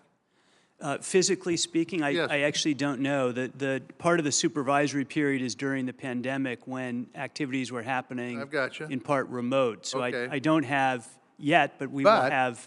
I just want to point out the fact that the pandemic's been over for quite a bit, and the opportunity for those regulators to be in there would have been long before a month ago. Yes, Senator, I don't have the full supervisory record. We've just begun our review, and I want to be very careful to answer only questions I know. Do you know if the Fed supervisors met with the board of directors of Silicon Valley Bank?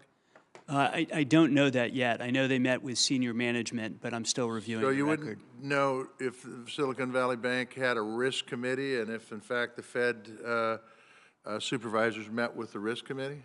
I will know that by the May 1st report. So were they warned about potential fines? I'm sorry, could you say that again? So, I mean, look, they had some problems. Were they warned to either fix them or they were going to get fined? The matters requiring attention and matters requiring immediate attention, to my understanding, require the fixing of the problem, but I don't know whether they've highlighted any additional steps that might be taken. Certainly, the firm was on notice that they needed to fix those problems quite clearly since November of 2021. But yet they didn't. They did not. So what point in time does the Fed regulators drop the hammer on this outfit? I mean, I don't even need to get going on the bank CEO taking a ton of money right before this thing went belly up, as it was going belly up. At what point in time, we can have all the regulations on the book. I've talked to a lot of bankers who said if this had happened before Dodd-Frank, the regulations were there to stop this to happening. And we have Dodd-Frank, and we did make 2155 to tailor the regulations to fit the risk. That was a big part of it on the intermediate banks, and in fact on the small banks too. But yet, for over a year, and correct me if I'm wrong, Mr. Barr, for over a year, regulators were saying to this bank, straighten up and fly right, and they never did a damn thing about it. And the regulators didn't make it so damn miserable, which my understanding is regulators are pretty good at that when they want to be, make it so damn miserable that these folks would adjust their business plan to take care of the risks that was in their bank. Senator, I agree that the risks were there, that the regulators were pointing them out, and the bank didn't take action. It's ultimately, in the first instance, the bank management responsibility to fix these problems, and they failed to do it. Where we didn't take enough action, if the Federal Reserve supervisors didn't take enough action, we're going to be talking about that in our review, and we expect to be held accountable for it. So I got to tell you, Michael Barr, I am not a banker. I ain't even close to being a banker. I'm a dirt farmer, and I'm going to tell you, when they laid out what this bank had happened over the last 2 years, you did not have to be an accountant to figure out what the hell was going on here. I agree. And all I've got to say is, as you do your look back into what transpired, it better be fixed. If it's the regulator's fault, it better be fixed. If it's the regulation fault, it better be fixed. If it's something else, I hope there's a report to this committee saying, you know what, guys, this can happen again unless this happens. But it looks to me like, I'll just tell you this, and I'm looking out from the outside in, it looks to me like the regulators knew the problem, but nobody dropped the hammer.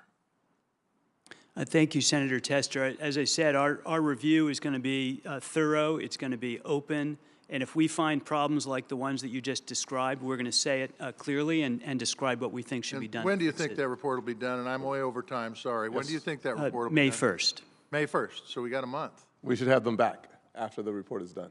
We look forward to that. Thank you. Senator Vance. Thank you, Mr. Chair, and thanks to the three of you for being here. I want to talk just a little bit about the inherent unfairness and what I think transpired with Silicon Valley Bank. And I come from the venture capital industry, and this is a statement against interests, and certainly a statement against the interests of some of my friends. But the business model of Silicon Valley Bank was to provide banking services to venture capital firms and to venture-backed companies. And if you think about the fundamental trade that was implied, and I would even say explicit in their business model, what they did is they offered highly beneficial financial products to venture-backed companies and venture capitalists in exchange for having a large number of deposits in your Silicon Valley Bank account, sometimes often exclusively. So a common practice, for example, was to say that you would provide a line of credit to a venture capital firm, but only if that firm put all of its money, 100% of its deposits, in Silicon Valley Bank. Or they would offer private jet financing and other goodies that are basically beneficial only to the very wealthy in exchange for having all of your deposits at Silicon Valley Bank. Now, given that that was implied in the business model of the bank, I think it's important that we use the term bailout, and I know that some of you don't like that term, but I think it's the only term that applies fairly here, because we, using excess fees on community banks all across the country, effectively chose to bail out the uninsured depositors of Silicon Valley Bank. Now, there are some outrageous examples there. I think one firm had deposits over $3 billion. Another, I think Roku had deposits of $500 million.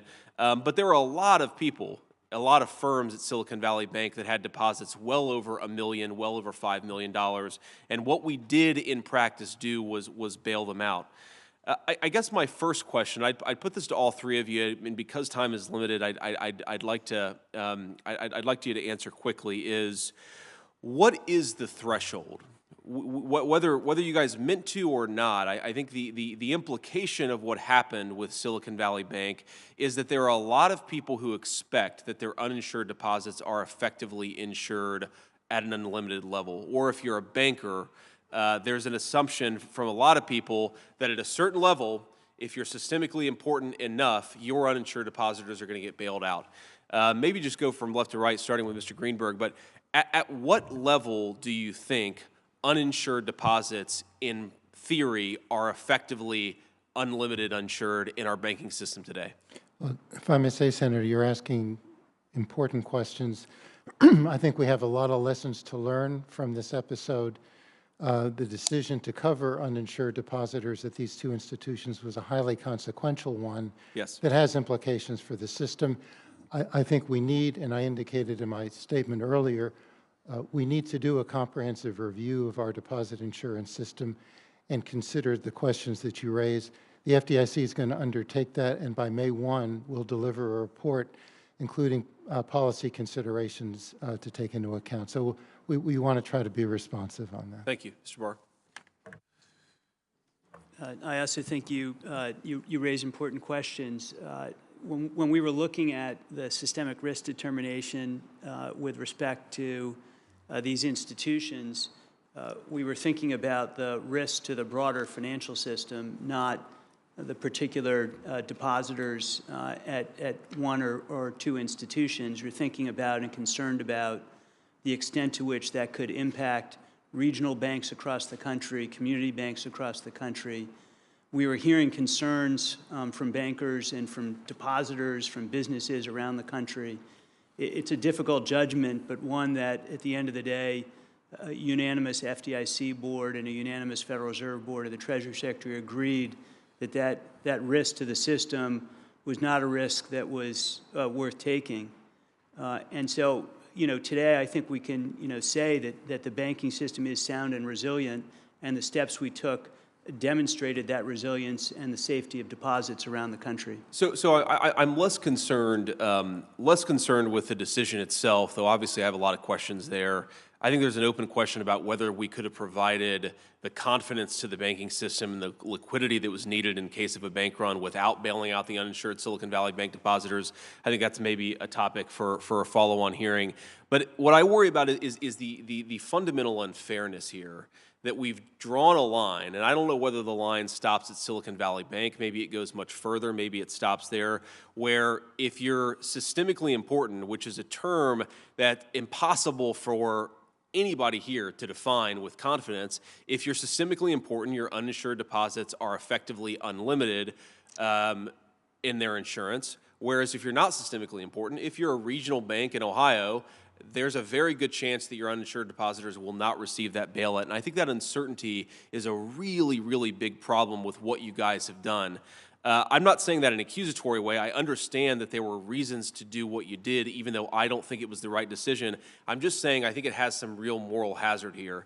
I know I'm over time here, so the one thing I'd ask here is just unanimous consent to introduce a letter to the record from American Share Insurance. This company provides private deposit insurance to most state-chartered credit unions, including the 43 in Ohio. And just on this point of moral hazard and on this point of unfairness, what I'd like you guys to consider doing is extending the same implied offer that you gave to the Silicon Valley Bank uninsured depositors to do it a little bit further down the banking ladder so that everybody benefits from the rule that you guys have created for Silicon Valley Bank. Without objection. Senator. Thank you, Mr. Chairman. Thank all of you for your service and testimony today. Mr. Gruenberger, you're aware, are you not, of the fact that the CEO of SVB sold $3.6 million in company stock just 10 days before the bank collapsed and the FDIC took over its deposit. So you're aware of that, right? I am, Senator. And are you aware of the fact that other executives of the bank and employees of the bank received bonuses literally hours before SVB collapsed? Yes, Senator. Now, I believe we need to have an independent investigation into any criminal culpability, possibility of insider trading in this case. But regardless of any criminal culpability that may be there, I think it's simply wrong, and I think almost every American would agree it's simply wrong for the CEO and top executives to profit from their own mismanagement and then leave FDIC to be holding the bag. Would you agree with that proposition, that that would be wrong? Yes, Senator.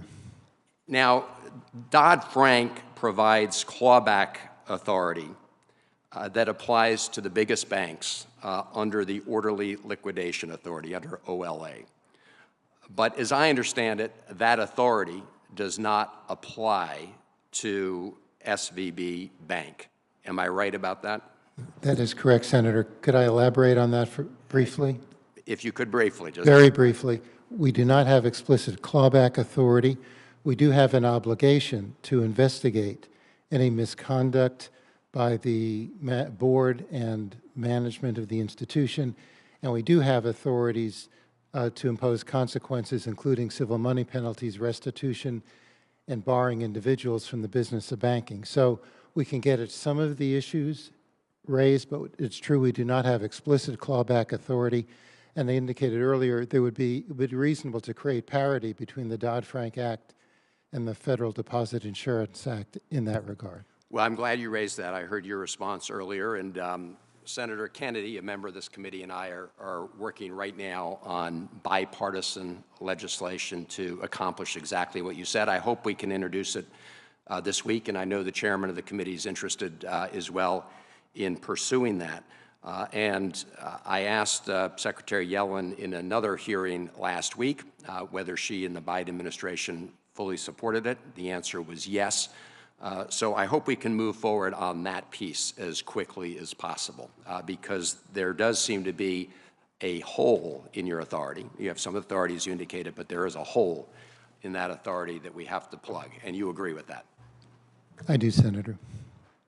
So, Vice Chair Barr, I wanted to ask you about some guidance, in fact, a rule that was issued by your predecessor, former Vice Chair of Supervision Quarles, shortly before his departure in March 2021. And this rule established that supervisory guidance does not have the force of law, and it cannot be used in the event where it would halt banks' abilities to conduct mergers and acquisitions and that sort of thing. I fully understand the distinction between supervisory guidance and black-letter law, but I think it's important to note that this request for this rule, according to the Fed's staff memo, that this guidance was issued upon industry request. And they specifically note the Bank Policy Institute and the American Bankers Association is submitting a petition asking for this rule to provide guidance to try to weaken the punch of the supervisory rules. Are you aware of that? Yes, Senator. This goes into the frame that the chairman of the committee made earlier on, where we've got a lot of folks that had been saying for months and years, let's rein in the bank supervisors, and now all of a sudden it's like, where were the supervisors? Why weren't they being more aggressive? Do you agree that that guidance, putting that into rule, sent a message that you don't have to listen to supervisors' guidance that much? And would you be willing to take a look at whether or not that should be repealed? Senator, I'm not sure of the impact of that guidance. I think it's an appropriate area for us to be looking at. I know that staff are going to be thinking about that with respect to the SVB case, whether it mattered or it didn't matter. I do think it's an appropriate area to look at, but I do not have a firm conclusion about it. Well, I hope you'll take a look at it, because it was done at the behest of the industry, and clearly the intent was to undermine the impact of the guidance provided by the regulators. So it seems to be part of a pattern of an effort to push back on regulators' authority and then come back and do the Monday morning quarterbacking and saying, where were they? Thank you, Mr. Chairman. Thank you, Senator Van Hollen. Senator Daines has yielded to Senator Brett, right? Senator Brett's recognized from Alabama. Thank you, Mr. Chairman. Thank you, Senator Daines. I appreciate the opportunity to be able to ask you all a few questions. I want to start by saying I am proud to be from the great state of Alabama, where our financial institutions are strong. Our regional banks, our community banks, our credit unions, and the critical role they play from our main streets to our rural roads could not be understated. So I am proud of the work they do and proud of the strength they continue to exhibit. Mr. Barr, I want to follow up on a question that one of my colleagues brought up. You keep talking about the Fed focusing on the size of SVB and banks. However, 2155 also requires the Fed to take into consideration riskiness, complexity, financial activities, along with other risk-related factors. Tailored supervision ensures that the Fed focuses on the most risky banks. You've said repeatedly that bank mix management led to SVB's failure. The whole point of 2155 was so that you could tailor your regs and your supervision to risk. So why did you not require definitive corrective action based on the flaws that you saw? Thank you very much, Senator Britt, and I appreciate your comments about the Alabama banking sector, which I think is a thriving sector and is contributing to its communities.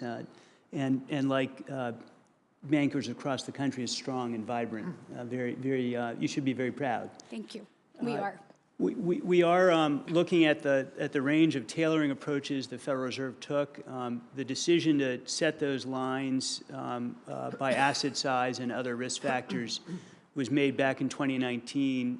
I joined the board in July of 2022 and began looking at that approach. Okay. I expect to continue to review it as part of the SVB review, and I believe we have substantial discretion to alter that framework. Excellent.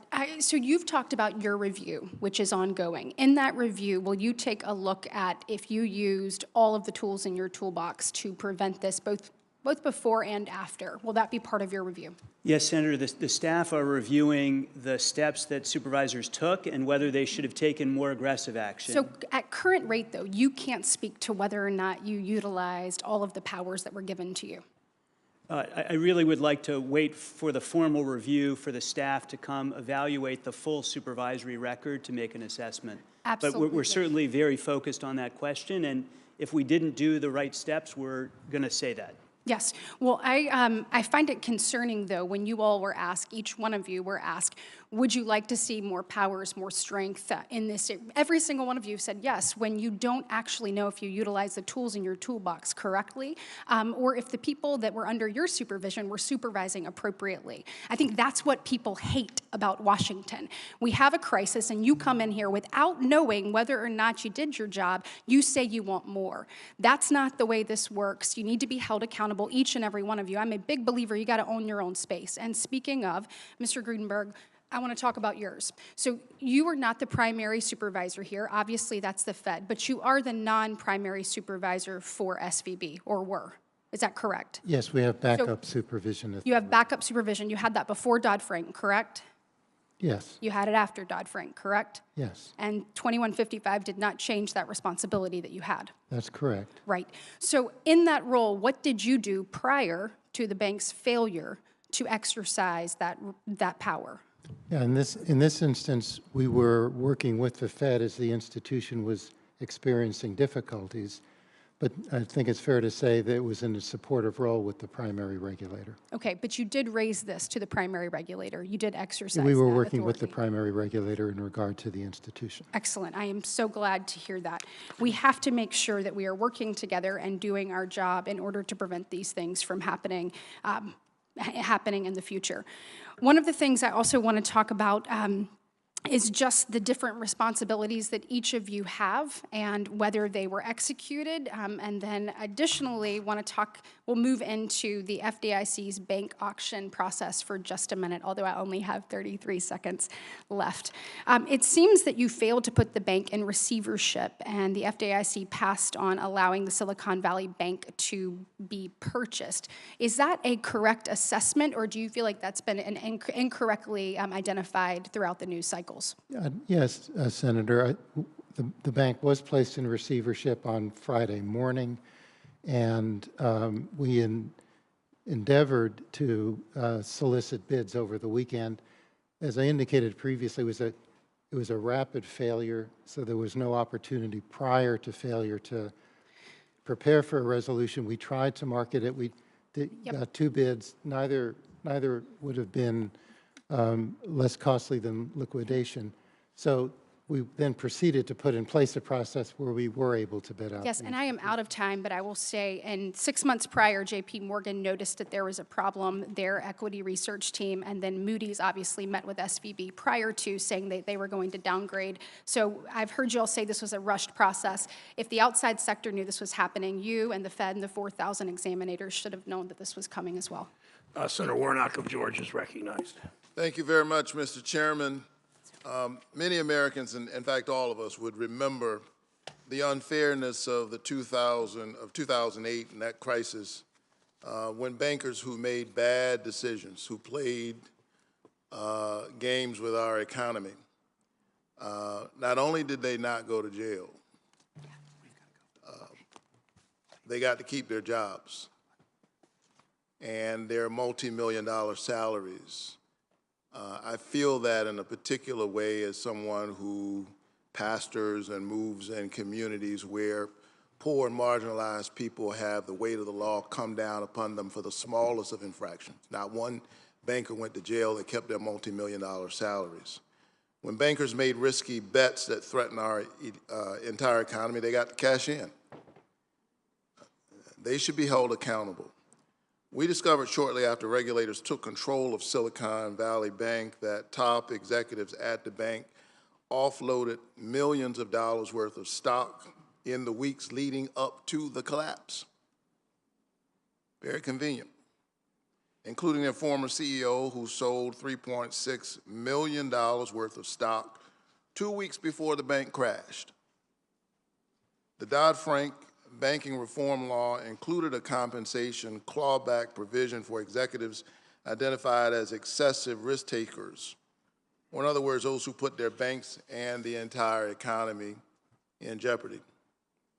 Mr. Gruenberg, the FDIC, in conjunction with the other financial regulators, began working on a rule to implement this provision in Dodd-Frank in 2011 and then again in 2016, but a final rule was never issued. Does the FDIC have plans to revisit this rule? It has been discussed, Senator, and it seems to me appropriate. It's appropriate and I would say urgent. And I know that the Justice Department and the SEC are looking closely into this matter, and I would encourage them to include any evidence of insider trading.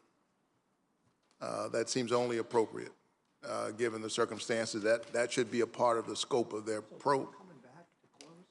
But there is a scenario where these executives not only get away scot-free, but also with sizable paydays. And the FDIC should use every tool it has at its disposal to prevent it. We certainly don't want to incentivize this kind of behavior. So again, Mr. Gruenberg, outside of this rule, tell me, where can Congress step in to stop incentivizing this type of high-risk behavior? Does the FDIC need additional legal tools to hold excessive risk takers accountable? Thank you, Senator. First, as a matter of law, whenever a bank fails, the FDIC is required to conduct an investigation of the conduct of the board and the executives of the institution, and we have authorities under the law to impose accountability, including civil money penalties, restitution, and barring individuals from the business of banking. So we have significant civil authorities under the law now.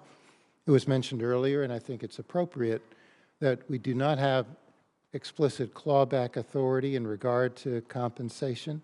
We can get at that issue through our existing authorities, but certainly providing explicit clawback authority under the Federal Deposit Insurance Act, as the FDIC has under the Dodd-Frank Act, would be appropriate, in addition to completing the rulemaking that you raised previously. Now, both of these things are important. We've got to complete the rulemaking and look at and see whatever additional tools may be necessary. Certainly, as the ship is sinking, we don't want bankers to be able to move all of their products on a lifeboat. I agree, Senator. And so we've got to address this. I want to switch to a related topic. For several days, payroll providers banking with SVB or Signature Bank had no way to access their deposits. Everyday folks, leading to many Americans receiving their paychecks late or having missing paychecks. Too many Americans live paycheck to paycheck, and in this case, they got it late. And as a result, some of the 64 million Americans living paycheck to paycheck were hit with overdraft fees, non-sufficient fund fees due to the disruption, something I've addressed in other settings. And that's why I sent a letter with Senator Booker urging regulators to impose a temporary moratorium on overdraft and non-sufficient fund fees for folks who incurred these fees at no fault of their own.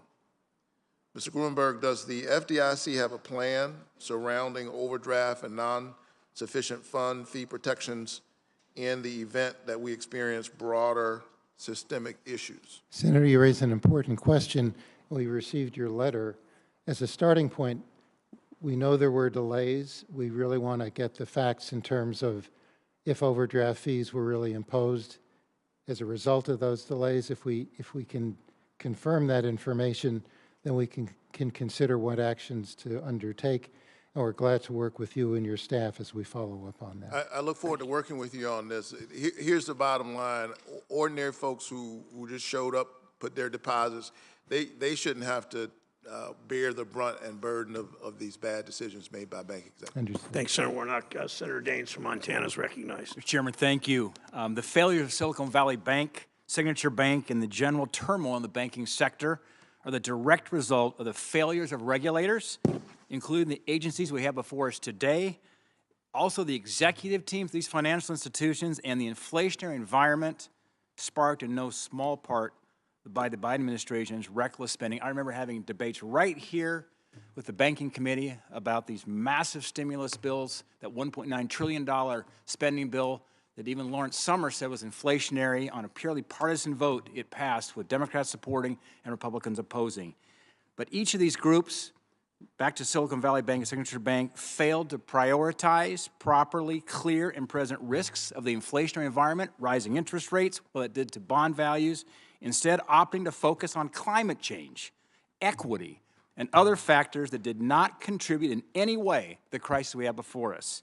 I raised these issues of misaligned priorities with Secretary Yellen during a Finance Committee hearing back in June of 21, when she identified climate change, non-bank financial intermediation, and Treasury market resilience as the key priorities for FSOC. Now, we're facing a situation where responsible banks in my home state of Montana and elsewhere will be on the hook for providing tens of billions of dollars and potentially more to bail out irresponsible coastal banks for risk-taking that regulators failed to act upon despite first noticing as far back as 2019. Turning to my question, Vice Chair Barr, you state in your testimony that your review is, quote, focusing on whether the Federal Reserve's supervision was appropriate for the rapid growth and vulnerabilities of the bank, end quote. The question is, if you find as part of your review that certain individuals were clearly negligent in the performance of their duties, are you willing to recommend they be fired?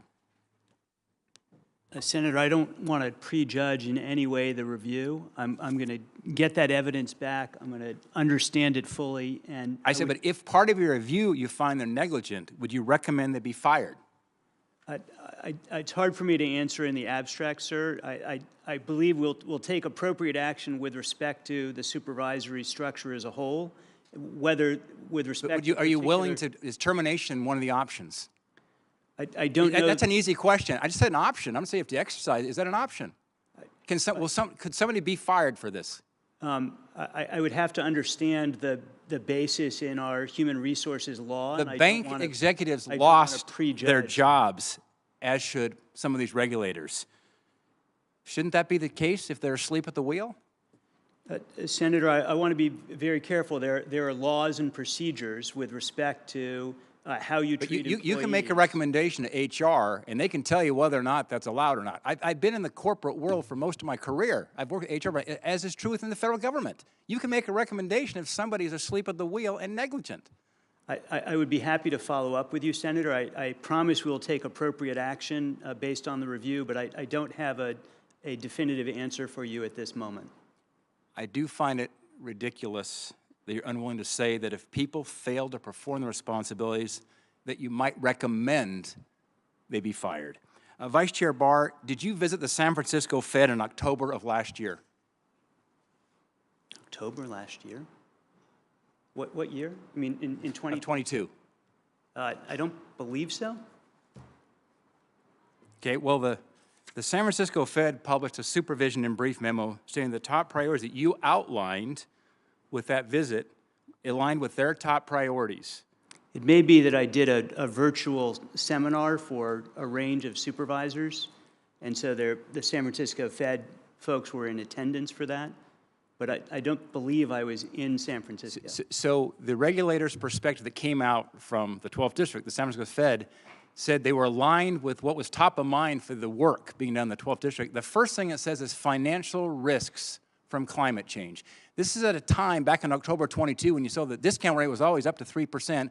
We were seeing those 3/4 point increases coming out of the Federal Reserve over and over, and they were communicating that it was going to probably continue.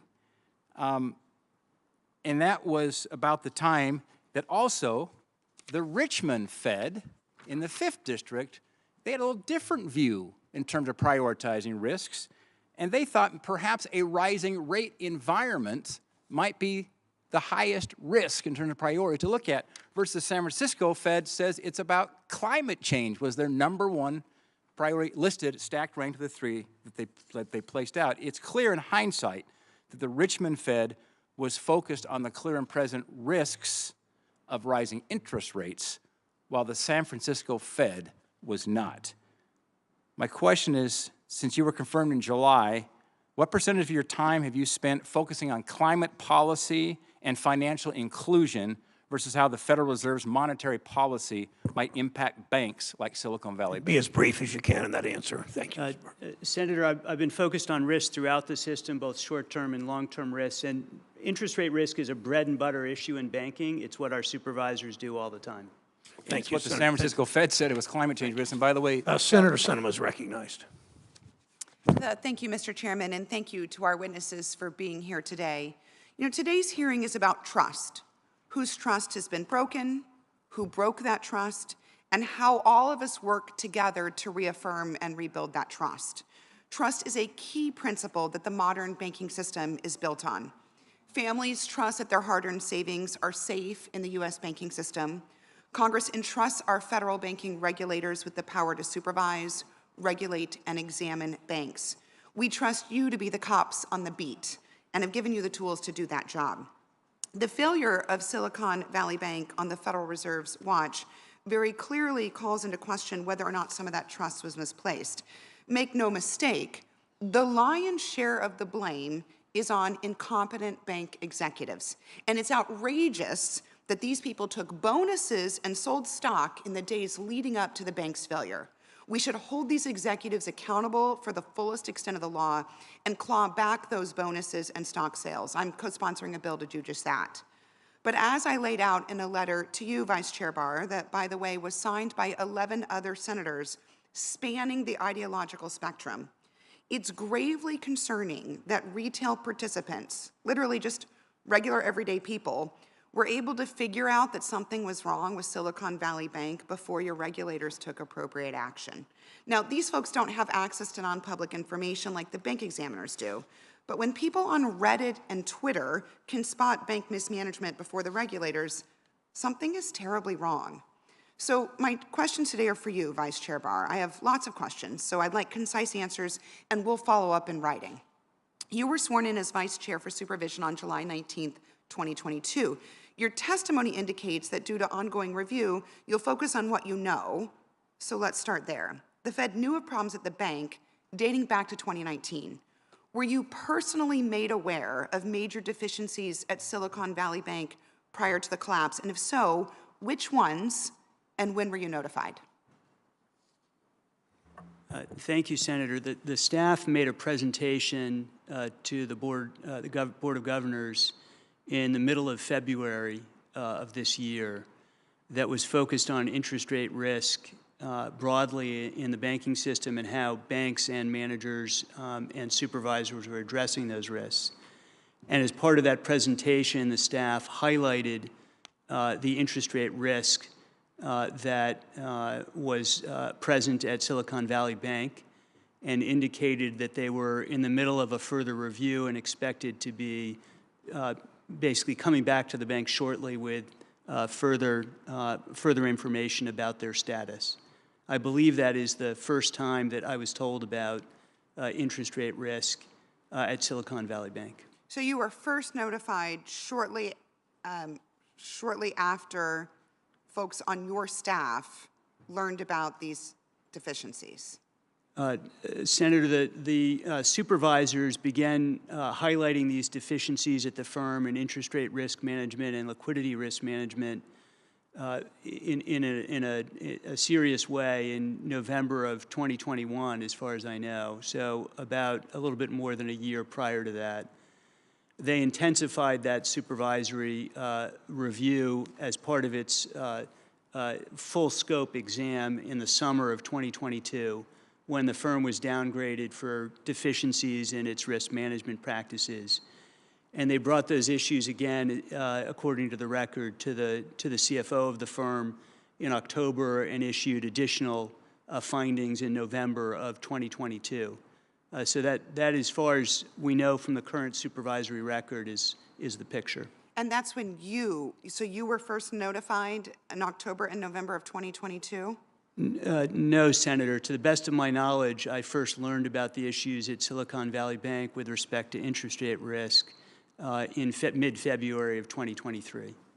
So several weeks before the bank failed, staff made a presentation to the board about interest rate risk broadly and with a particular a highlight, if you will, on Silicon Valley Bank, and indicated that they were following up with the bank with further measures. So your testimony says that asset size is not necessarily an indicator of complexity, and I agree, which is why Section 401 of S 2155 gives the Fed explicit authority to impose the regulations and enhance supervision normally reserved for the largest institutions. And you can do that on any bank between 100 and 250 billion in assets, like SVB. The Fed is given this authority to prevent or mitigate risks to the financial stability of the U.S.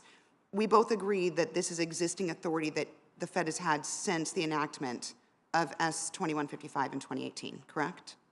Yes, the Fed has broad authority to change the rules it uses for different approaches to supervision of firms. Under the rules that were put in place in 2019, the firm was bucketed by a set of categories. I think that it is important to revisit those, as I have been doing since arriving at the Federal Reserve in July. So given the documented issues that... You're over time. We'll wrap up if you can. One more This will be my last question. Thank you, Mr. Chairman. So given the documented issues that your supervisors found with the SVB that we just kind of went over, did the Fed ever consider using its existing Section 401 authority before the failure to more aggressively regulate the bank? Based on the current supervisory record, it looked like the escalations that had occurred were in the format of MRAs and matters requiring attention and matters requiring immediate attention. And the supervisors also put in place what's called a 4M agreement, which is a limitation on the firm's ability to engage in merger transactions with financial companies. Thank you, Senator. Senator Tillis. Thank you, Mr. Chair. Thank you all for being here. I want to start maybe with a question that I think, Vice Chair Barr, you answered Senator Warren saying that you thought banks over $100 billion should have additional prudential requirements. Did I hear that correctly? I think it's important for us to strengthen capital and liquidity requirements for large banks, really up the spectrum. Is there any of the tools, just going back, Mr. Chair, I'd like, without objection, to submit this to the record. This is the regulatory regimen that applies to banks of certain categories. And so I'm curious. I always worry about when we create an arbitrary asset limit for doing something, because it was the activities of Silicon Valley that got them in trouble. And so I just want to ask briefly. I got a lot of questions, and I will get them done on time. You've mentioned a couple of times, Vice Chair Barr, that the 2019, I guess, implementation of Senate Bill 2155, I'm inferring that, bucketed Silicon Valley in a certain regulatory regimen. Did that mean that it restricted it from having supervisors make the judgment that the increased prudential regulations or supervisory functions could not occur? Senator, we're bound by the rules we put out. So if we want a new framework, we need to change. 2019, different administration, predates your tenure. Are you saying that the promulgation and the implementation of 2155 took certain supervisory or regulatory regimens off the table for Silicon Valley Bank?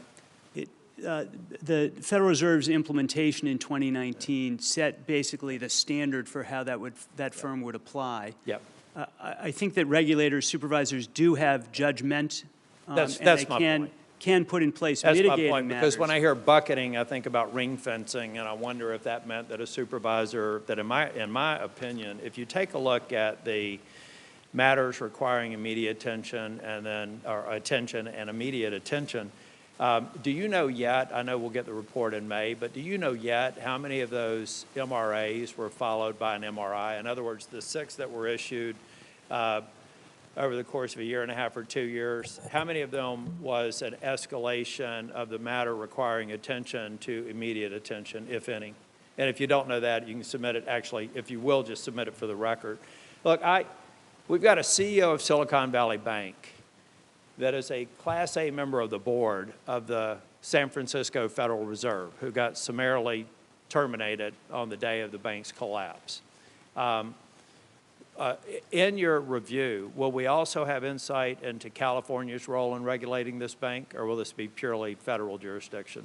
We're looking only at the Federal Reserve. The state of California is initiating its own review. Well, I think that's going to to be very helpful, because in my opinion, I agree with former Fed Torrillo that he sees this as a regulatory lapse. Torrillo was never complimentary of Senate Bill 2155. He was implementing Dodd-Frank when we were doing it.